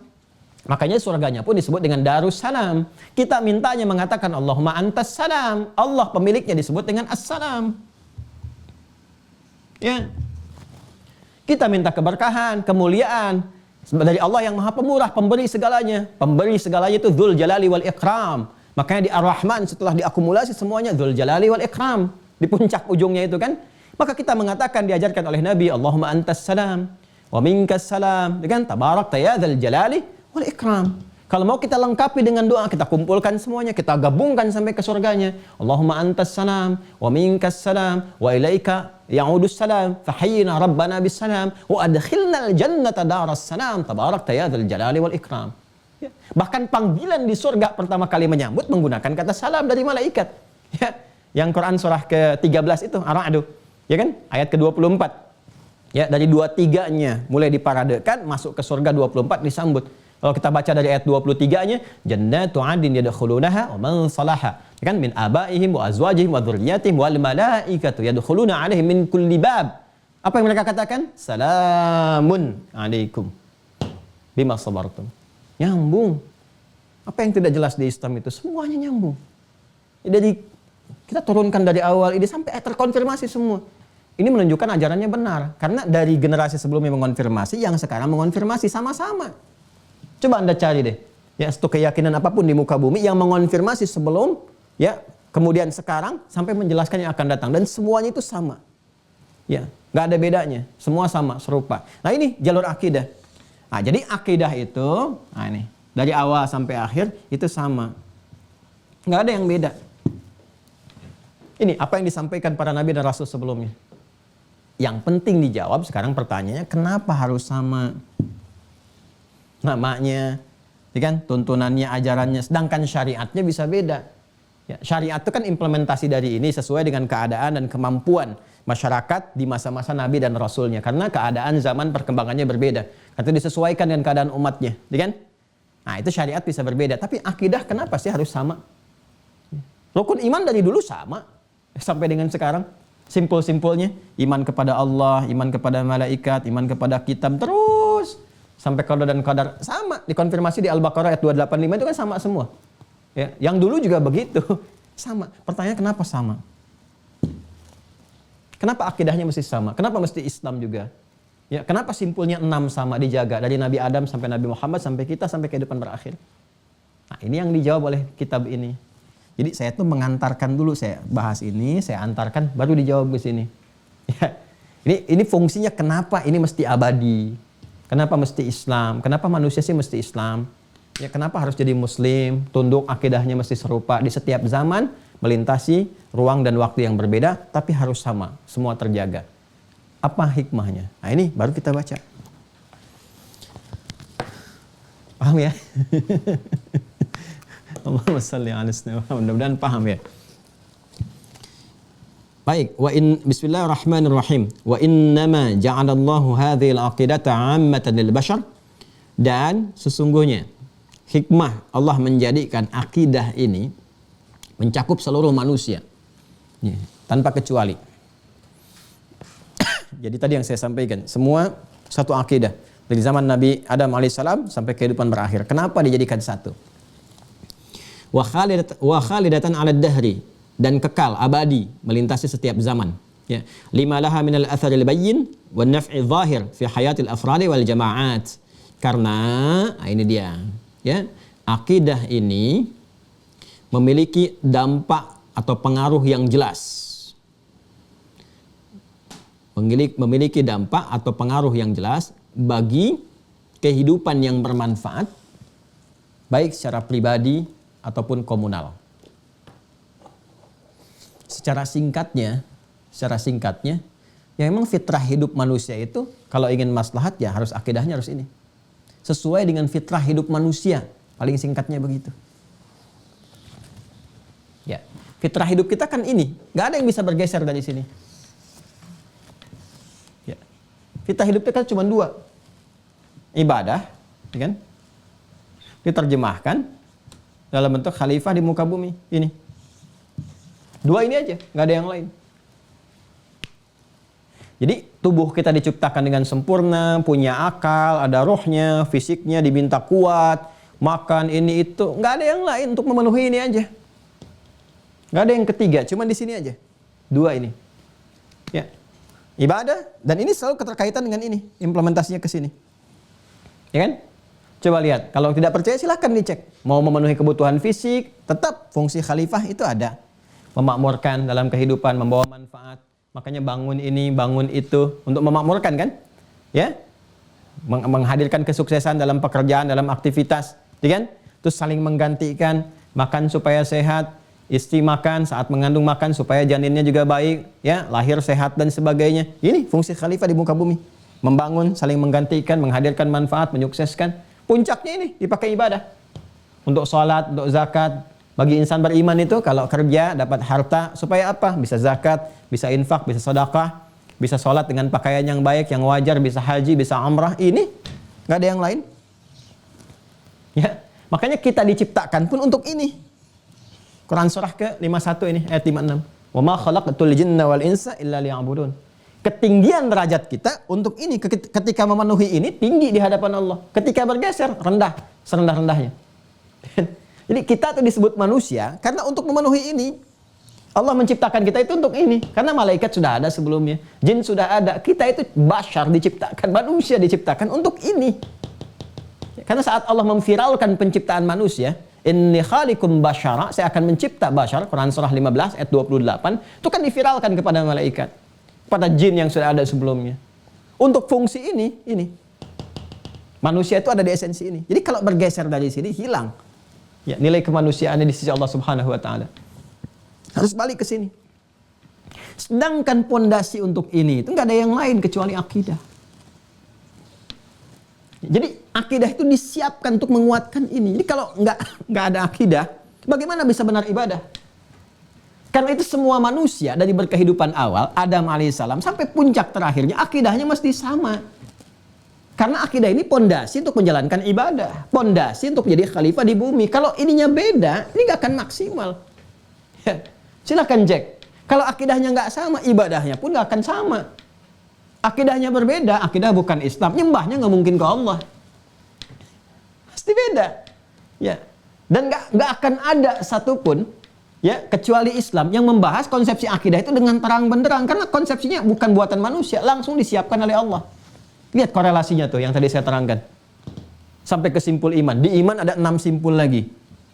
6 simpul. Dan 6 simpul ini terkait dengan ini semua. Dengan kehidupan kita. Tentang Allah menerangkan kepada kita. Siapa yang mewajibkan kepada kita. Kita kenalin dulu. Fa'alam annahu la ilaha illallah. Diterangkan sifat Allah tuh begini. Ya kan? Nama-namanya begini. Aspek ketuhanannya begini. Perawatannya begini. Makanya nanti ada yang merumuskan itu. Setiap masanya berbeda-beda. Sampai nanti yang paling kontemporer, yang paling mendekat kepada kita, nanti ada Syekhul Islam Ibnu Taimiyah misalnya. Ini yang uluhiyatnya, ilahiyatnya, yang rububiyahnya. Ini asma wa sifat. Yang sebelumnya nanti ada lagi generasi-generasi lagi. Ya Abdul Hasan Al-Asy'ari, Syekh juga, Syekhul Islam ya. Terus ke bawahnya lagi. Ya, itu menerangkan lagi nih konsepsinya. Ini yang sifat-sifat yang mudah untuk diketahui, yang pokoknya ada sekian, yang paling gampang diketahui. Ya, gambarannya nanti ada 99 ke atasnya. Yang dasar-dasarnya ini yang 20 ini kenalin yang pokoknya. Ya bukan membatasi, tapi memberikan gambaran yang pokok, ke atasnya juga sama, semua pokok. Cuma ini kalau Anda ingin mudah memahami, nih, disimpelkan seperti ini. Jadi setiap kurikulum sesuai dengan keadaan umatnya. Tapi intinya menjelaskan tentang ini. Yang mau saya gambarkan adalah, di mana Anda bisa mendapatkan keterangan sejelas ini. Menerangkan tentang penciptanya, bagaimana sistem kehidupan itu dibuat, ditunjukkan kepada kita, tentang malaikat dijelaskan dengan lengkap. Ini malaikat yang bertugas begini, ini tugasnya. Kalau kamu merasakan ini fungsi malaikat yang ini. Kalau ada yang meninggal, ini yang nyabutnya yang ini. Diberikan tandanya di semesta. Nanti kehidupan berakhir nih, ada ruangnya begini. Yang niup sesakalanya malaikat ini. Begitu NASA meriset, persis sama. Ya. Tentang kitab dijelaskan, dari mulai awal sampai dengan akhirnya. Tentang Rasul dijelaskan. Ini Rasulnya si Fulan di masa ini, umatnya begini, kejadian begini. Nanti di semesta membuktikan kepada kita. Sejarah melihat, oh benar nih. Ada umatnya, ada kaum, ada Thamud, peninggalannya ini dan seterusnya. Jadi kalau jejaknya sampai ditemukan, dilihat oleh mata kepala kita sendiri, belum yakin juga dengan cara apa lagi diyakinkan. Lengkap semua. Jadi memang 6 simpul ini dasar kehidupan kita. Kalau simpulnya bergeser, salah ini semua. Itulah alasannya mengapa, ya secara singkatnya saya terangkan, mengapa akidah itu mesti sama. Pertama, supaya ibadahnya benar. Kalau ibadahnya salah, maka bergeser dari fitrah kehidupan yang pertama. Kalau ini ibadah sudah benar, ini akan pasti sukses. Fungsi khalifah itu kan makmur. Makmur itu manfaat, sukses, baik, pasti benar. Buktinya apa? Buktinya saat akidahnya itu diluruskan, dibenarkan di masa Nabi Muhammad, kan ada penyimpangan dari sini nih, menyimpang, nyembahnya di Kelata, ke Uzza, ke Manat dan sebagainya. Ya, di Romawi berbeda, Persia berbeda. Datanglah diutus Rasul terakhir penyempurna. Nabi Muhammad SAW dikembalikan lagi kepada akidah yang benar, jalan yang benar, petunjuk yang benar. Apa yang terjadi? Jadi peradaban kan? Jadi Al-Madinah, Al-Munawwarah menyebar semua, punya peradaban di barat, di Andalusia dan seterusnya, di timur, Baghdad dan seterusnya, menyebar semuanya, sukses. Yang menarik adalah ketika ditinggalkan ini, akidah bergeser lagi. Dari Quran bergeser, dari Sunnah bergeser, dari sini bergeser, mundur lagi. Ini kenapa? Karena keluar dari fitrah. Coba kalau balik lagi semua, kaji lagi Al-Qurannya, belajari lagi, banyak yang dahsyat. Sekarang banyak perbuatan-perbuatan yang nggak bermanfaat, tapi investasi ke waktunya malah lebih banyak. Ya, kenapa nggak kita fokuskan ke sini? Yang jelas inti kehidupan kita ada di sini.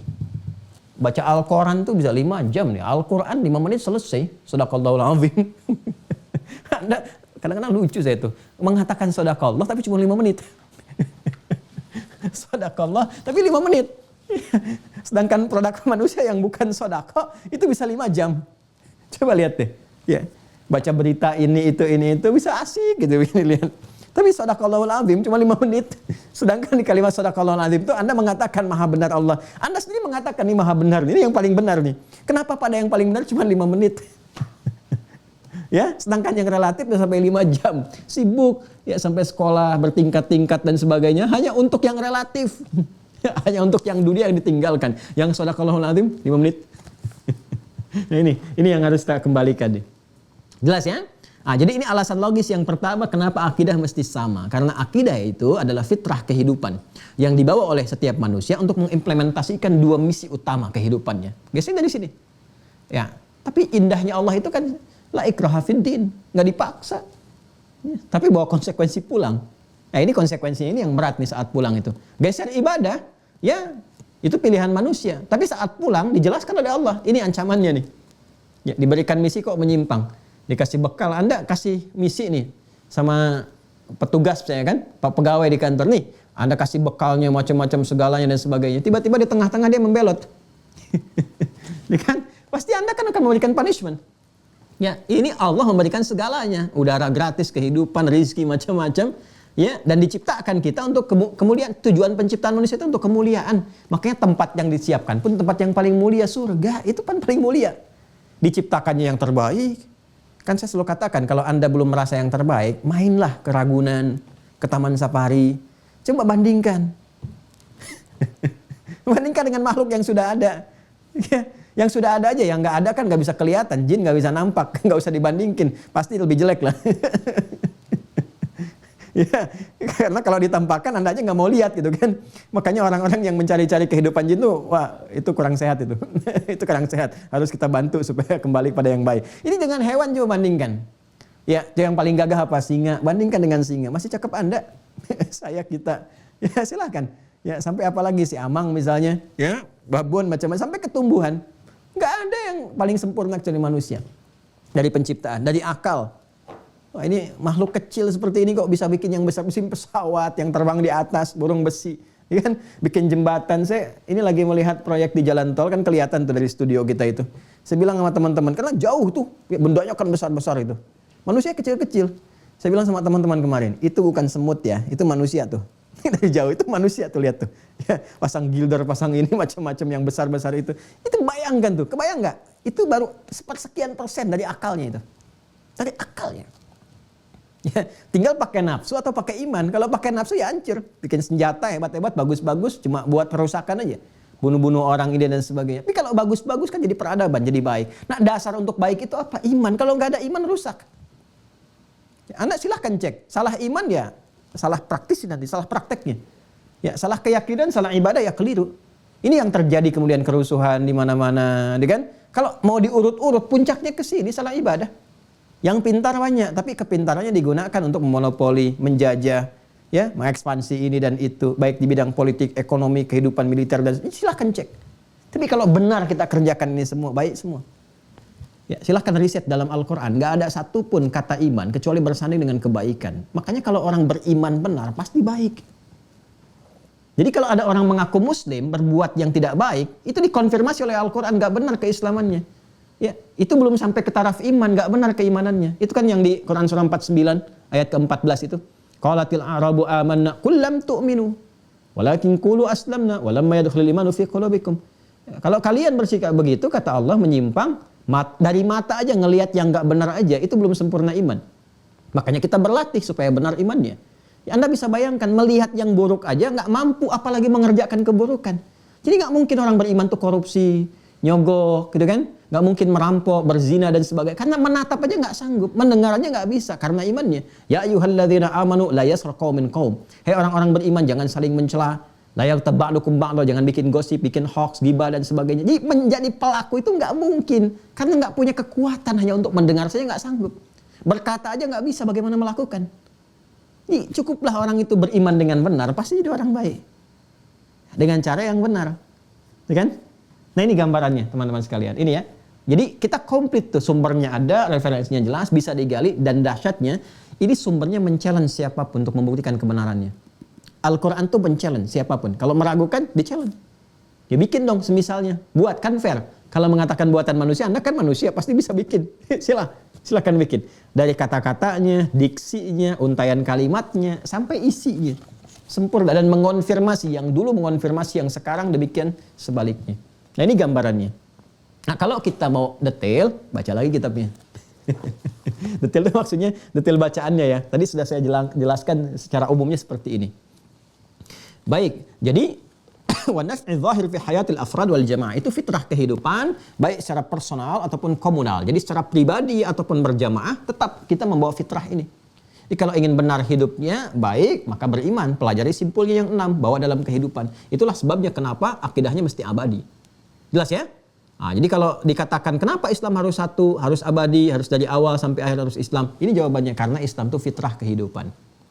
Ya kan? Yang berkesesuaian dengan misi kehidupan manusia, baik sebagai hamba beribadah atau khalifah di muka bumi, membangun, menggantikan, memakmurkan, menyukseskan. Jelas? Nah, kalau ingin lebih detail lagi, ya dikaji, silahkan aspek-aspeknya. Seperti yang tadi telah diterangkan. Sekarang tinggal dicek, coba lihat di setiap kitab yang diyakini sebagai kitab suci, bimbingan keagamaan, ditemukan nggak bimbingan seperti ini? Ya, ini untuk menguatkan kita ya, karena kita bicara dalam konteks spektrum keislaman kita untuk menguatkan diri kita. Dan kita menghormati apa yang diyakini oleh saudara-saudari kita yang mungkin beda keyakinan. Ya, penghormatan itu menjadikan kita semakin meningkatkan ibadah kita secara benar. Jelas ya? La ikraha fid din, lakum dinukum waliyadin. Fal ma'rifatu billahi, nah ini. Jadi harusnya implementasi dari simpul-simpul iman itu seperti yang kita pelajari. Dampaknya apa? Yang kita baca. Fal ma'rifatu billahi min sya'niha, ya kan? Dan simpul yang pertama itu mengenal Allah Subhanahu wa taala, min sya'niha, ya, dari hasil pembelajaran itu antufajjiral masyair an-nabilah wa tuqidha hawasul khair wa turabbi malakatul muraqabah. Ya, harusnya kalau orang belajar simpul pertama itu, dia akan memancarkan ya aura-aura kemuliaan, masyair nabilah, ya, aura-aura kemuliaan. Jadi dari matanya udah kelihatan nih. Ada nampak aura kebaikan. Masyair nabilah tuh sesuatu yang bagus, yang baik, yang indah. Kalau dibawa ke laki-laki, kalau dari tampilan fisik ganteng, perempuan tuh cantik gitu kan, makanya ada nabil, nabilah. Ya, nabil, nabilah itu maknanya ganteng, cantik, pintar, segala aura kebaikan melekat di dalamnya. Tapi harus dibuktikan karena nama itu doa. Ya, jangan sampai ada nabil, nabilah tapi kata-katanya kotor misalnya kan, pandangannya pada yang buruk. Ya, itu bukan nabilah, bukan nabil namanya. Ya. Kemudian apa lagi? Wa tuqidha hawasal khair. Ya, nah ini dan memunculkan reaksi positif. Jadi kalau mengenal Allah dengan baik, simpul pertama itu menjadikan setiap diri manusia itu akan punya pancaran kebaikan. Itu yang dalam bahasa Al-Quran, nuruhum yas'a baina aydihim wa bi aymanihim. Yang saya sampaikan dulu. Masih ingat gak? Iman ada di mana? Di takwa kan? Takwa itu kumpulannya apa? Khair. Jamaknya apa? Khairat.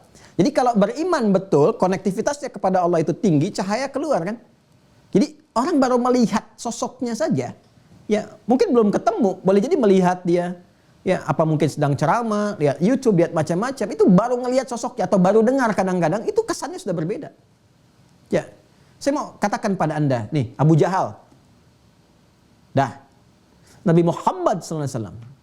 Coba lihat, baru saya sebutkan, dah kebayang. Jangankan ke level Nabi Muhammad, saya sebutkan Abu Bakar saja. Anak yang terbayang apa? Kebaikannya, kemuliaannya, nama tuh. Tapi Abu Jahal baru disebut, dah beda kita. Karena ada aura kebaikan, fitrah dalam hidup kita yang mencerna itu semua. Ya, jadi manusia itu kalau benar beriman, simpul pertamanya baik, itu akan memancarkan kemuliaan. Jadi disebut namanya muncul mulia. Itu yang dimaksud Quran surah 17 itu. Ya, ayat 70. Walaqad karramna bani Adam. Kami telah lekatkan berbagai kemuliaan kepada anak cucu Adam. Kapan dia menjadi mulia? Ketika beriman. Jadi iman itu memuliakan. Jadi kalau ada orang beriman tidak mulia, ada yang tidak sempurna keimanannya. Disebut itu semua positif. Ya, kita tuh berkeinginan kalau disebutkan nama Anda, nama saya, nama kita itu kesannya baik gitu. Kesannya positif, ya. Ya memang tidak semua manusia itu akan seperti itu. Ada saja tantangan-tantangannya, ada lawan, ada kawan. Cuma Nabi Muhammad SAW yang disebutkan baik lawan ataupun kawan semua menilai positif. Dengan penilaian walaupun tindakannya bisa berbeda. Abu Jahal itu kontra Nabi betul, makanya disebut jahal. Ya, pengikutnya menyebut Abul Hakam, tapi sejarah menetapkan Abu Jahal. Ya, bukan, itu Abu Jahal. Karena semua yang tampak itu ditentang, tapi hatinya nggak bisa mengingkari. Bang Muhammad benar, cuman bagi saya tetap salah. Itulah Abu Jahal. Dia meyakini benar, baik, ya, cuma dia merasakan iri macam-macam sehingga menjadikan terhijab semua itu, reaksinya itu selalu salah. Ya, itu yang digambarkan. Jadi orang-orang yang benar simpul pertamanya maka akan memancarkan aura kebaikan. Nggak harus menjadi ustadz, kiai atau macam-macam, siapapun, karena ini sifatnya abdun, hamba. Jadi kalau kita benar menghamba kepada Allah, Anda mungkin nggak kenal figurnya. Tapi ketika Anda melihat orang itu rajin ke masjid, rajin ngaji, lain kan cara melihat kita. Karena konektivitas kepada Allahnya tinggi. Coba lihat sekitaran kita tuh. Orang-orang laki-laki, perempuan. Yang perempuan lihat perempuan. Yang laki-laki lihat laki-laki. Jangan ditukar. Ya kan? Silahkan cek. Begitu ada rajin misalnya ke masjid tuh. Rajin, kelihatan. Terus lihat Anda di setiap waktu sholat itu i'tikaf sejenak, baca Quran. Itu auranya berbeda. Ya, itu memiliki aura Rabbani yang cukup dalam. Nah, pandangan kita pun berbeda, apalagi kalau dia membawa pesan-pesan itu. Ya, dari kalangan ustadz misalnya atau yang lain-lainnya, sepanjang benar itu membawa iman-iman yang benar dapat. Tapi kalau menyimpang, walaupun dia ustadz atau yang lainnya bergeser dari sini, menyalahi konsep ibadah, menyalahi itu kesannya yang terbangun akan kontraproduktif, akan beda. Ya, ini yang pertama kan. Kemudian wa turabbi malakatal muraqabah. Ya, dan melatih kita untuk punya kemampuan mendekatkan diri kepada Allah, merasa terawasi. Muraqabah itu merasa terawasi. Ya, jadi terjaga. Mau bertutur kita merasa didengar oleh Allah, malu kalau berkata yang jelek. Mau bersikap yang buruk merasa terawasi, itu yang disebut ihsan namanya. Ya, kalau sudah terakumulasi jadi ihsan. An ta'budallaha ka'annaka tara fa in lam takun tarahu fa innahu yarak. Itu yang di hadis Muslim nomor hadis ke-8 itu. Jadi kalau sudah ada ihsan itu enggak perlu CCTV. Ya, bekerja itu ya. Ini saya kasih rahasia ya. Di antara kita aja nih subuh ini nih. Kalau Anda punya karyawan, latih menjadi ihsan. Ya, maka kos Anda untuk mengelola perusahaan akan lebih ringan. Anda gak butuh CCTV, ya supervisor itu bisa berkurang, paling-paling pada masalah teknis aja. Bagaimana pekerjaan bisa berlangsung baik. Tapi kosnya akan lebih ringan. Karena minim konflik, bekerja dengan baik. Kalau pekerja semua ihsan, maka latih akidah di pekerjaan itu. Ya, supaya menjadikan pribadi yang ihsan. Kalau sudah ihsan, anta'budallaha ka'annaka tarah. Jadi orang-orang itu bekerja sebagai ibadah, puncaknya sebagai ibadah dan merasa diawasi oleh Allah. Kalau merasa diawasi oleh Allah jadi muhsin semua, muhsin yang baik, yang ihsan. Itu enggak ada pencurian, arah-arah untuk korupsi, nyogok-menyogok karena merasa malu kalau bekerja enggak optimal, bukan karena bosnya, Allah menyaksikan, melihat, memandang, mengawasi dan sebagainya. Nah, orang kalau belajar simpul iman yang pertama satu saja, lillah. Al-imanu billah, kalau benar simpul itu, baiknya itu betul-betul baik. Nah, sekarang kita cek, beriman nggak? Ayo, saya, Anda, kita semua beriman nggak? Kalau beriman, cek simpulnya. Sinyal 6 sinyal ini kan Anda kalau ada handphone kan ada sinyal 1, sinyal 2, 3, 4 kan itu kan. Coba lihat tuh. Ya, di kehidupan kita aja kan, coba handphone lihat. Sinyalnya lemah. Dari mana tahu lemah? Cuman segaris. Kan? Sampai sekarang tuh. Ya, dari 3G, 4G, dan seterusnya sampai ke atas. Coba lihat sinyalnya ke atas. Ada sinyalnya nggak? Ada yang ke atas gini, ada yang ke samping gini kan? Dari kecil 2, 3. Itulah sinyal iman itu 6 tuh. Simpul kita tuh. Ya, coba dicek. Makanya kuatin sinyalnya. Kalau masih lemah, kuatkan. Belajar lagi, kan? Tentang tauhid simpul pertama sehingga memancarkan itu. Ya, kemudian apa lagi? Kemudian wa tab'as ala talabi ma'alil umur wa asyrafiha. Wa tan'abil mar'i ala muhaqqaratil a'mal, ya, wa safsafiha. Dan teman-teman sekalian yang wasafafiha, dan seharusnya yang terjadi adalah kalau benar beriman kepada Allah, maka tadi ada aura-aura kebaikan, terjaga dalam kemuliaan, dan selalu termotivasi untuk mengerjakan yang baik dan terjauh dari segala-segala yang buruk. Bahkan bukan muhaqqaratil a'mal saja, hal-hal yang hina, pekerjaan-pekerjaan yang hina. Ya, tapi juga yang safafiha, sesuatu yang ya bahasa-bahasa kekinian yang tidak harus dilakukan gitu kan, yang meruntuhkan kehormatan. Ya, yang menghadirkan, ya kalau bahasa saya nggak sanggup ya berkata karena nggak bisa menghadirkan kata-kata yang kurang baik gitu ya. Walaupun kita ingin menyontohkan istilah. Ya intinya yang tidak terhormat lah, mengurangi kehormatan kita. Walaupun tidak langsung dosa, tapi mengurangi marwah. Ya, bapak misalnya ibu usia 50 tahun, ya kan? Ya, mau jalan-jalan pakai sepeda, bagus. Tapi pakai sepeda cucu Anda yang 5 tahun. Dosa sih enggak, tapi meruntuhkan kehormatan. itu yang disebutkan pekerjaan yang menurunkan kehormatan. Jadi kalau orang beriman, imannya benar itu mengerjakan yang baik sekaligus menghindari hal-hal yang bisa menurunkan marwahnya. Walaupun belum tentu menghadirkan dosa seketika, tapi bisa menjadikan peluang dosa bagi yang lain. Ya kalau kita lihat misalnya ada kakek usia 60 tahun. Pakai sepeda cucu yang 6 tahun keliling komplek. Dia dosa sih enggak, cuma orang lain nanti akan berpeluang berdosa. Ya ada yang gibah, ada yang mencibir, ada yang macam-macam. Nah, itu yang menghadirkan dosa, itu menghindarkan muruah itu. Ya. Kemudian kalau kita baca cepat wal ma'rifatu bil malaika, sedangkan nanti menguatkan, mengetahui, mempelajari simpul kedua tentang malaikat, tad'u ila tashabbu bihim wa ta'awun ma'ahum 'alal haqqi wal khair. Ya, jadi akan menghadirkan motivasi kepada kita untuk meneladani kemuliaan-kemuliaan malaikat itu. Masih ingat kan? Malaikat kan penciptaan jiwa materinya kan takwa. Ya kan? Sifatnya kan takwa, materinya cahaya, sifatnya takwa. Kan diciptakan dari nur. Sedangkan kita beriman meningkatkan nur. Nuruhum yas'a baina aydihim wa bi aymanihim. Kita beribadah untuk meningkatkan takwa, sedangkan sifat malaikat diciptakan dari takwa. Apa pancaran takwa? La ya'sunallaha ma amarahum wa yaf'aluna ma yu'marun. Quran surah 66 ayat yang ke-6 itu. Jadi enggak bermaksiat. Jadi kita dengan mengetahui malaikat, meneladani malaikat yang enggak pernah maksiat. Wa nahnu nusabbihu bihamdika wa nuqaddisu lak, meningkatkan tasbih, tahmid, takdis kepada Allah, ya kan? Ya, meningkatkan penyembahan kepada Allah, menghadirkan sifat-sifat mulia, ya, menghilangkan sifat-sifat maksiat, menunaikan tugas dengan cara yang benar, wa yaf'aluna ma yu'marun. Kalau bekerja, ya, tunaikan sesuai dengan tupoksi dan sebagainya. Itu. Kama tad'u ila al-wa'yi al-kamil wal yaqdhah at-tammah fala yasduru min al-insani illa ma huwa hasan wa la yatasarrafu illa li ghayatin karimah. Jadi kalau sudah begitu meneladani malaikat dengan cara yang baik, sifat-sifat mulianya, maka insyaallah dihadirkan sifat-sifat baik yang tidak akan memberikan peluang hadirnya sifat-sifat buruk dalam kehidupan.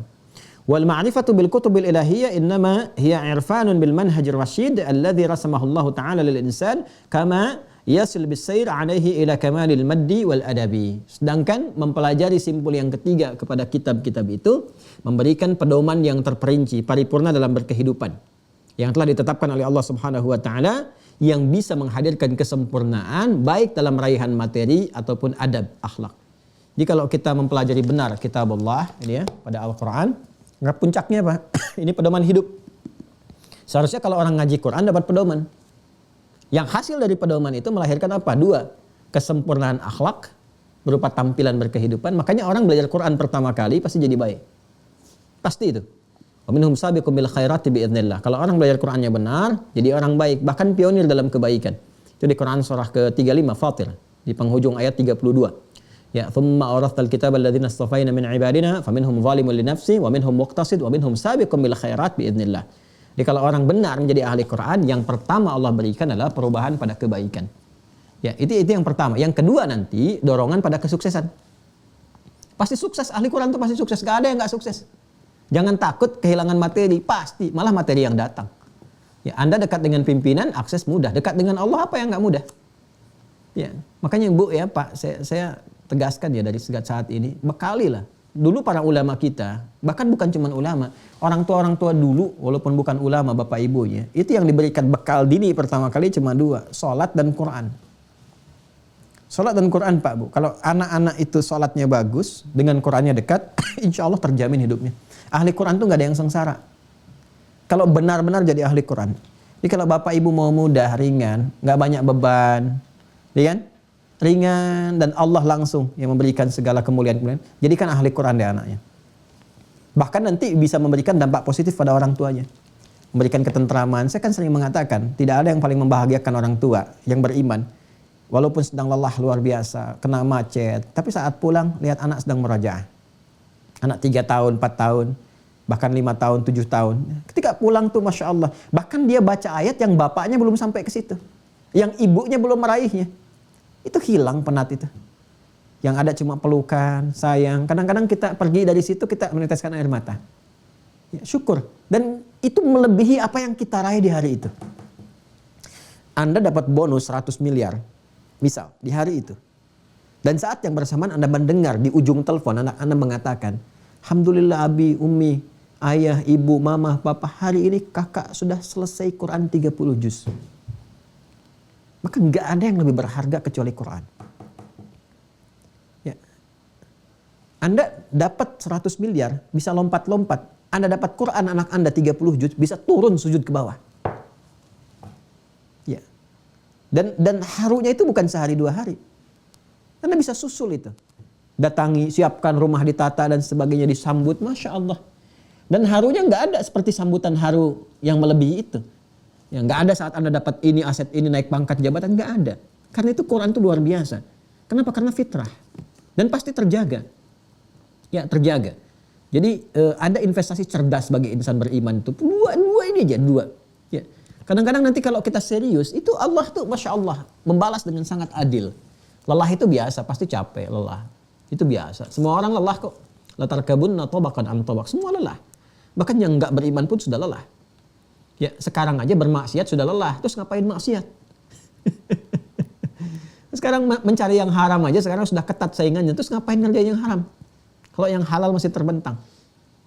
Jelas ya? Nah, itu gambarannya teman-teman sekalian. Jadi puncaknya dunianya tuh nggak akan kehilangan ya. Dan akhlak tuh pasti akan mulia. Jadiin deh dari sekarang. Jadi, dan itu sudah banyak buktinya dalam kehidupan. Saya pernah katakan pada Anda, saya itu pernah jadi Amirul Hajj, ditunjuk oleh kedutaan Saudi. Sekitar 3 tahun lalu, sekarang udah 2022, sekitar 3 tahun lalu. Itu bawa rombongan. Ya, hampir 400 orang lah. Itu yang dibawa siapa? Ternyata semua yang diberi apresiasi. Ada yang di birokrasi, di macam-macam dan sebagainya. Tapi yang paling menarik bagi saya adalah anak-anak kecil. Anak-anak kecil ini, ternyata mereka ahli Quran. Jadi sebetulnya yang dapat hajinya itu anaknya. Cuma auranya sampai kepada bapak ibunya. Itu diapresiasi oleh Allah. Yang merawat, memfasilitasi. Itu fasilitatornya semua.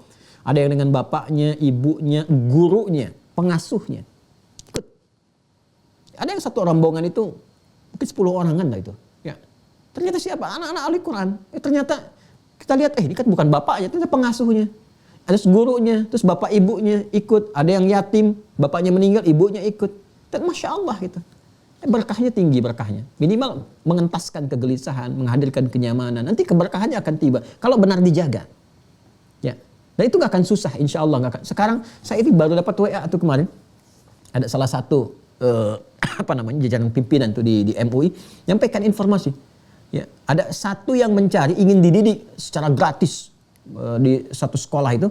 Setingkat SMP SMA kalau tidak salah itu. Ya. Itu dijadikan entrepreneur. Tapi syaratnya apa? Syaratnya tadi. Soleh tadi itu. Quran. Ya, syaratnya Quran dan seterusnya itu. Itu sekarang sudah banyak Pak Bu.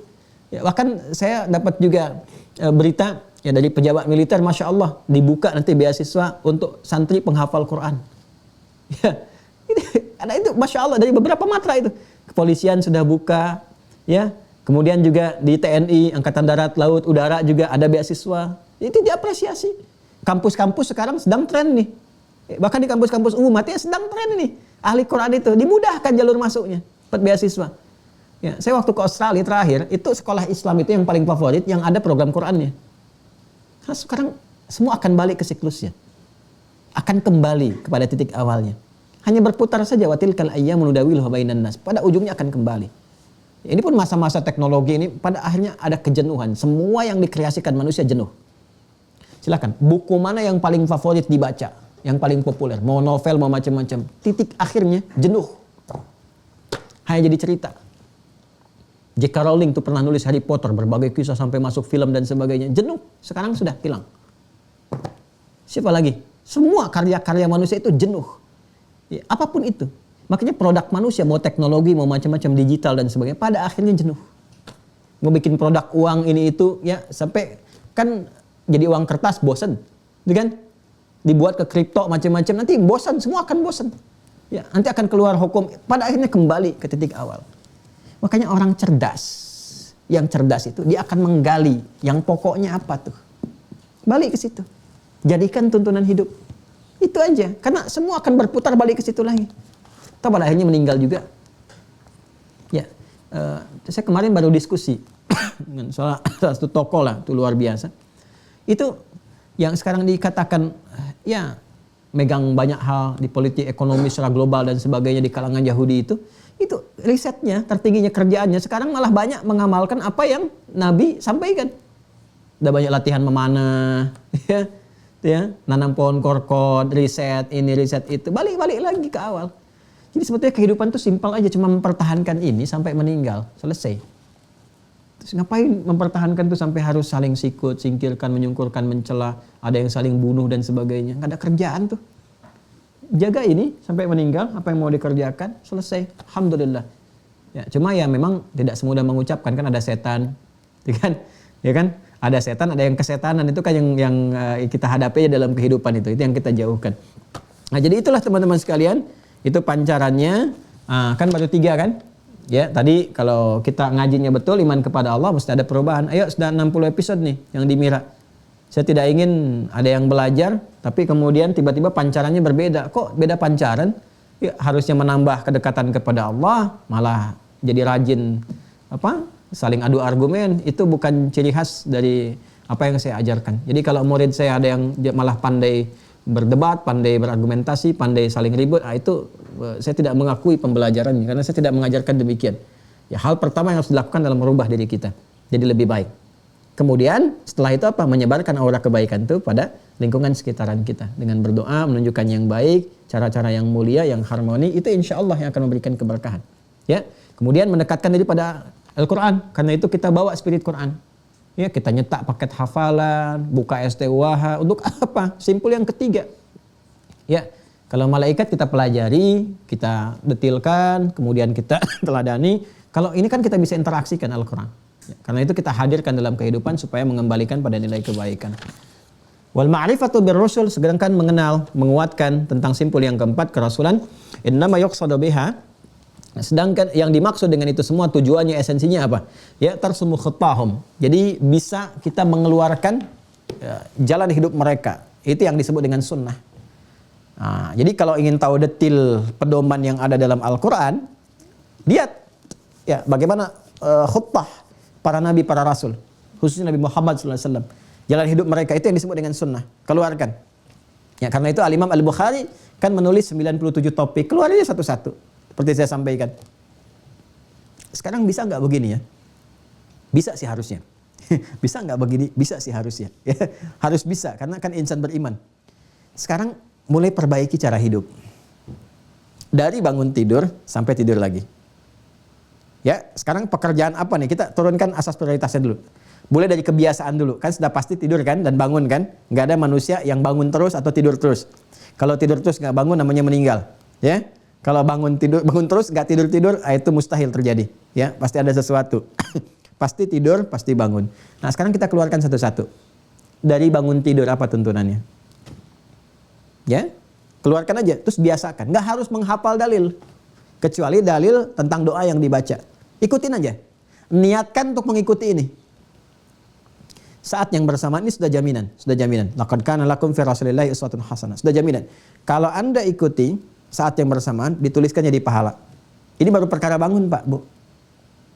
Dan dalam Islam itu bukan remeh-temeh. Semua yang ada dalam Islam itu besar. Jangan dianggap kecil. Ya, karena ini sesuatu yang besar, membangun kebesaran. Makanya tawarannya bagi ingin yang menjadi besar, sukses, baik. Ya, coba ikuti cara bangun tidur seperti apa. Ya, cara berjalan, cara berpakaian, cara memasuki tempat-tempat tertentu, antara masuk dengan keluar, cara bersikap, cara makan, ikuti aja dulu satu-satu. Ya, nggak harus semuanya dulu, satu aja dulu. Satu hari ini saya ingin latihan bangun tidur seperti apa. Kita punya kajian As-Sunnah An-Nabawiyah tuh, coba dilihat. Dari makan bagaimana? Yang pertama, setiap kita kerjakan jadi kebiasaan kan? Ya kan, itu cuma diikutin aja jadi kebiasaan. Itu dituliskan pahala tanpa sadar. Itu setiap menit, setiap detik kita itu punya nilai. Yang memberikan nilai itu ya iman. Itu yang disebut wal 'asr innal insana lafi khusr illa alladziina amanu. Ya, ketika dikerjakan jadi amal soleh. Itu mengerjakan amal soleh yang rutin tanpa kita sadari. Jadi bukan rutinitas lagi tapi sudah membentuk amal soleh. Itu satu keuntungannya. Ya. Saat yang bersamaan yang kedua jadi teladan. Ya, jadi orang-orang yang mengikuti jejak-jejak para nabi ini, kalau kita Nabi Muhammad SAW diikuti, itu jadi teladan di setiap pekerjaannya. Gak percaya silahkan dalam sikap ya. Jalannya Nabi Anda ikuti. Ya, diikuti aja. Sifatnya, karakternya, interaksinya. Saat yang bersamaan, demi Allah saya katakan, Anda akan menjadi teladan dalam bersikap. Ya, orang-orang tuh menilai Anda baik. Ya, baik, jadi role model dan sebagainya. Itu dalam sikap. Nanti puncaknya dalam passion. Pekerjaannya apa nih sekarang? Kalau ibu keluarkan di istri Nabi, ya, istri Nabi dikeluarkan. Nanti akan kelihatan tuh yang tipikalnya mirip-mirip dan sebagainya. Makanya saya katakan kenapa Nabi diizinkan menikah dengan lebih daripada 4 perempuan, 4 istri, itu mewakili karakter-karakter perempuan di bumi. Akan kelihatan.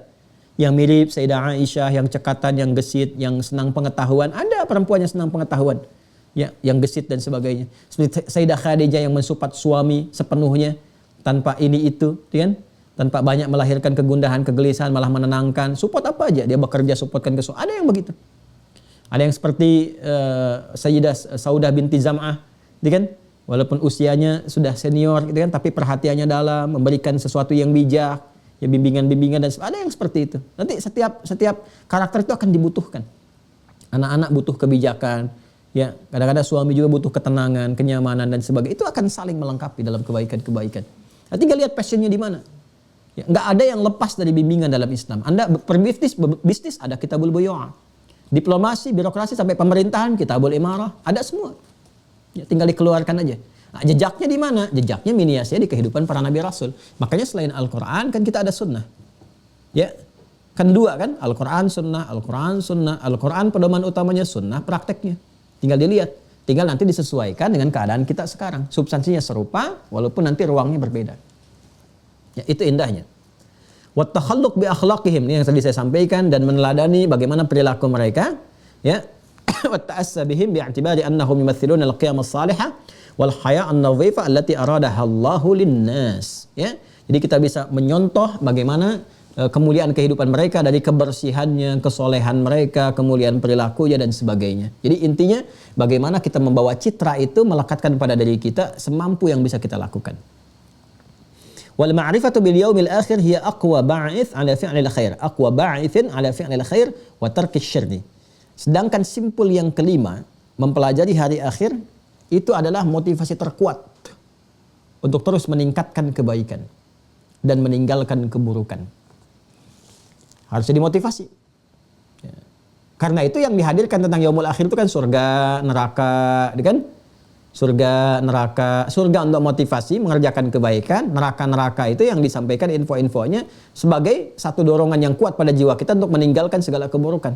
Jadi kalau sadar itu, ya. Tapi kalau misalnya nggak belajar simpul yang kelima, nggak belajar tentang hisab, dahsyatnya hisab, menegangkannya suasana saat yaumul mahsyar, itu nanti perasaannya biasa. Kenapa? Karena nggak tahu.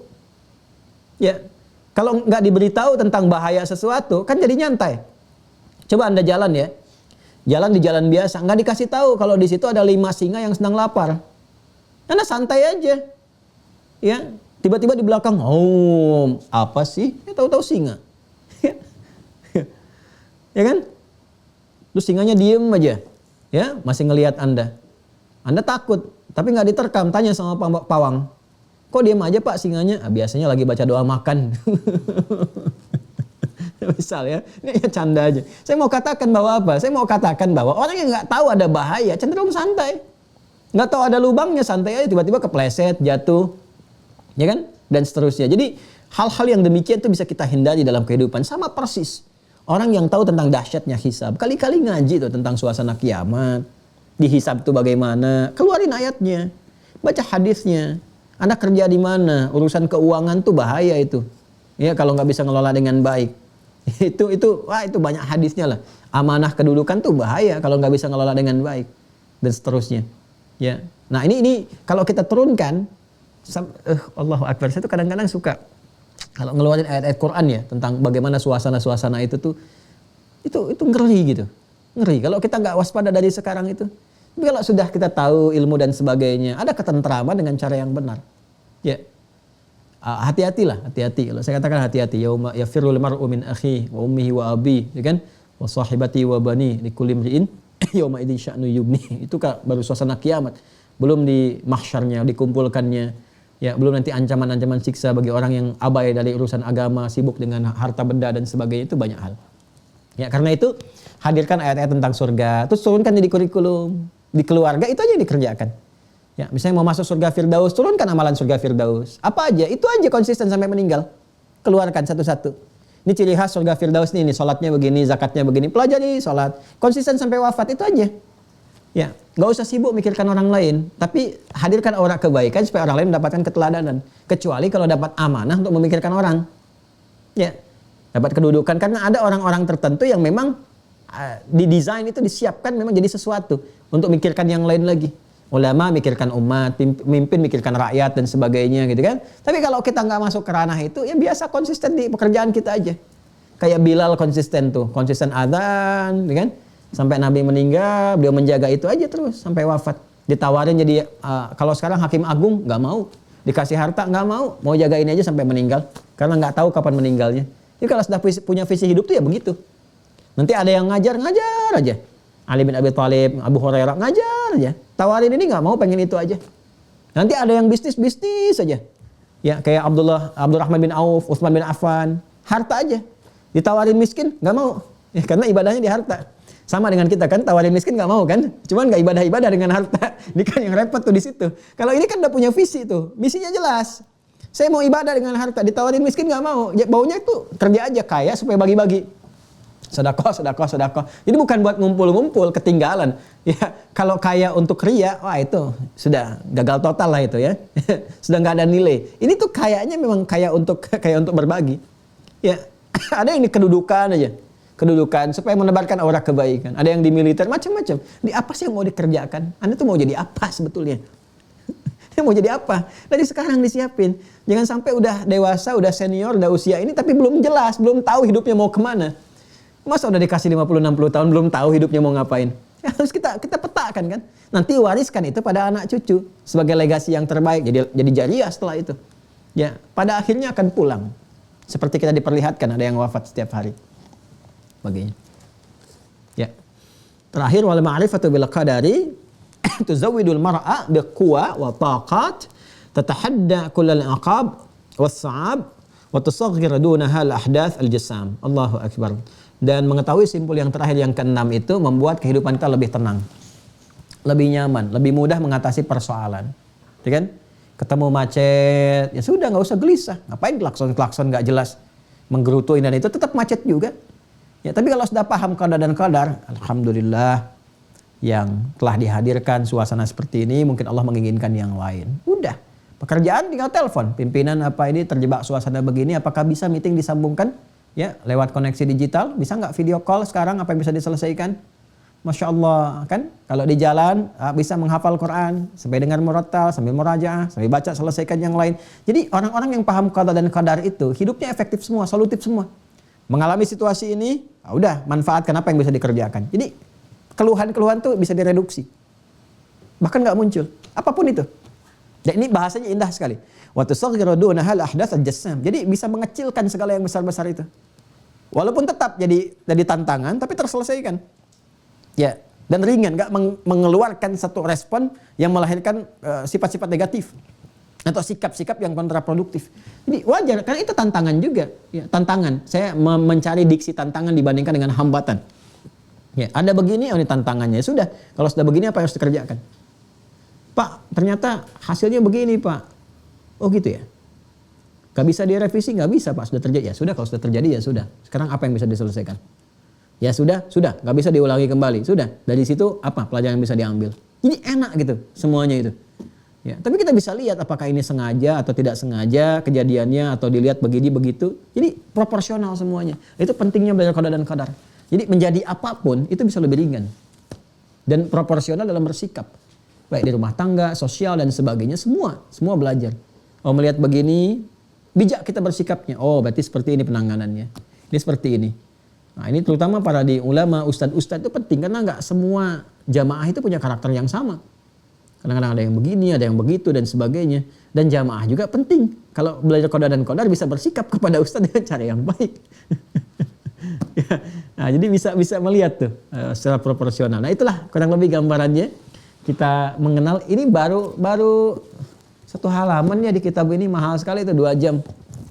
Jadi kitab ulama tuh ya memang mahal-mahal. Isinya tuh bagus-bagus gitu.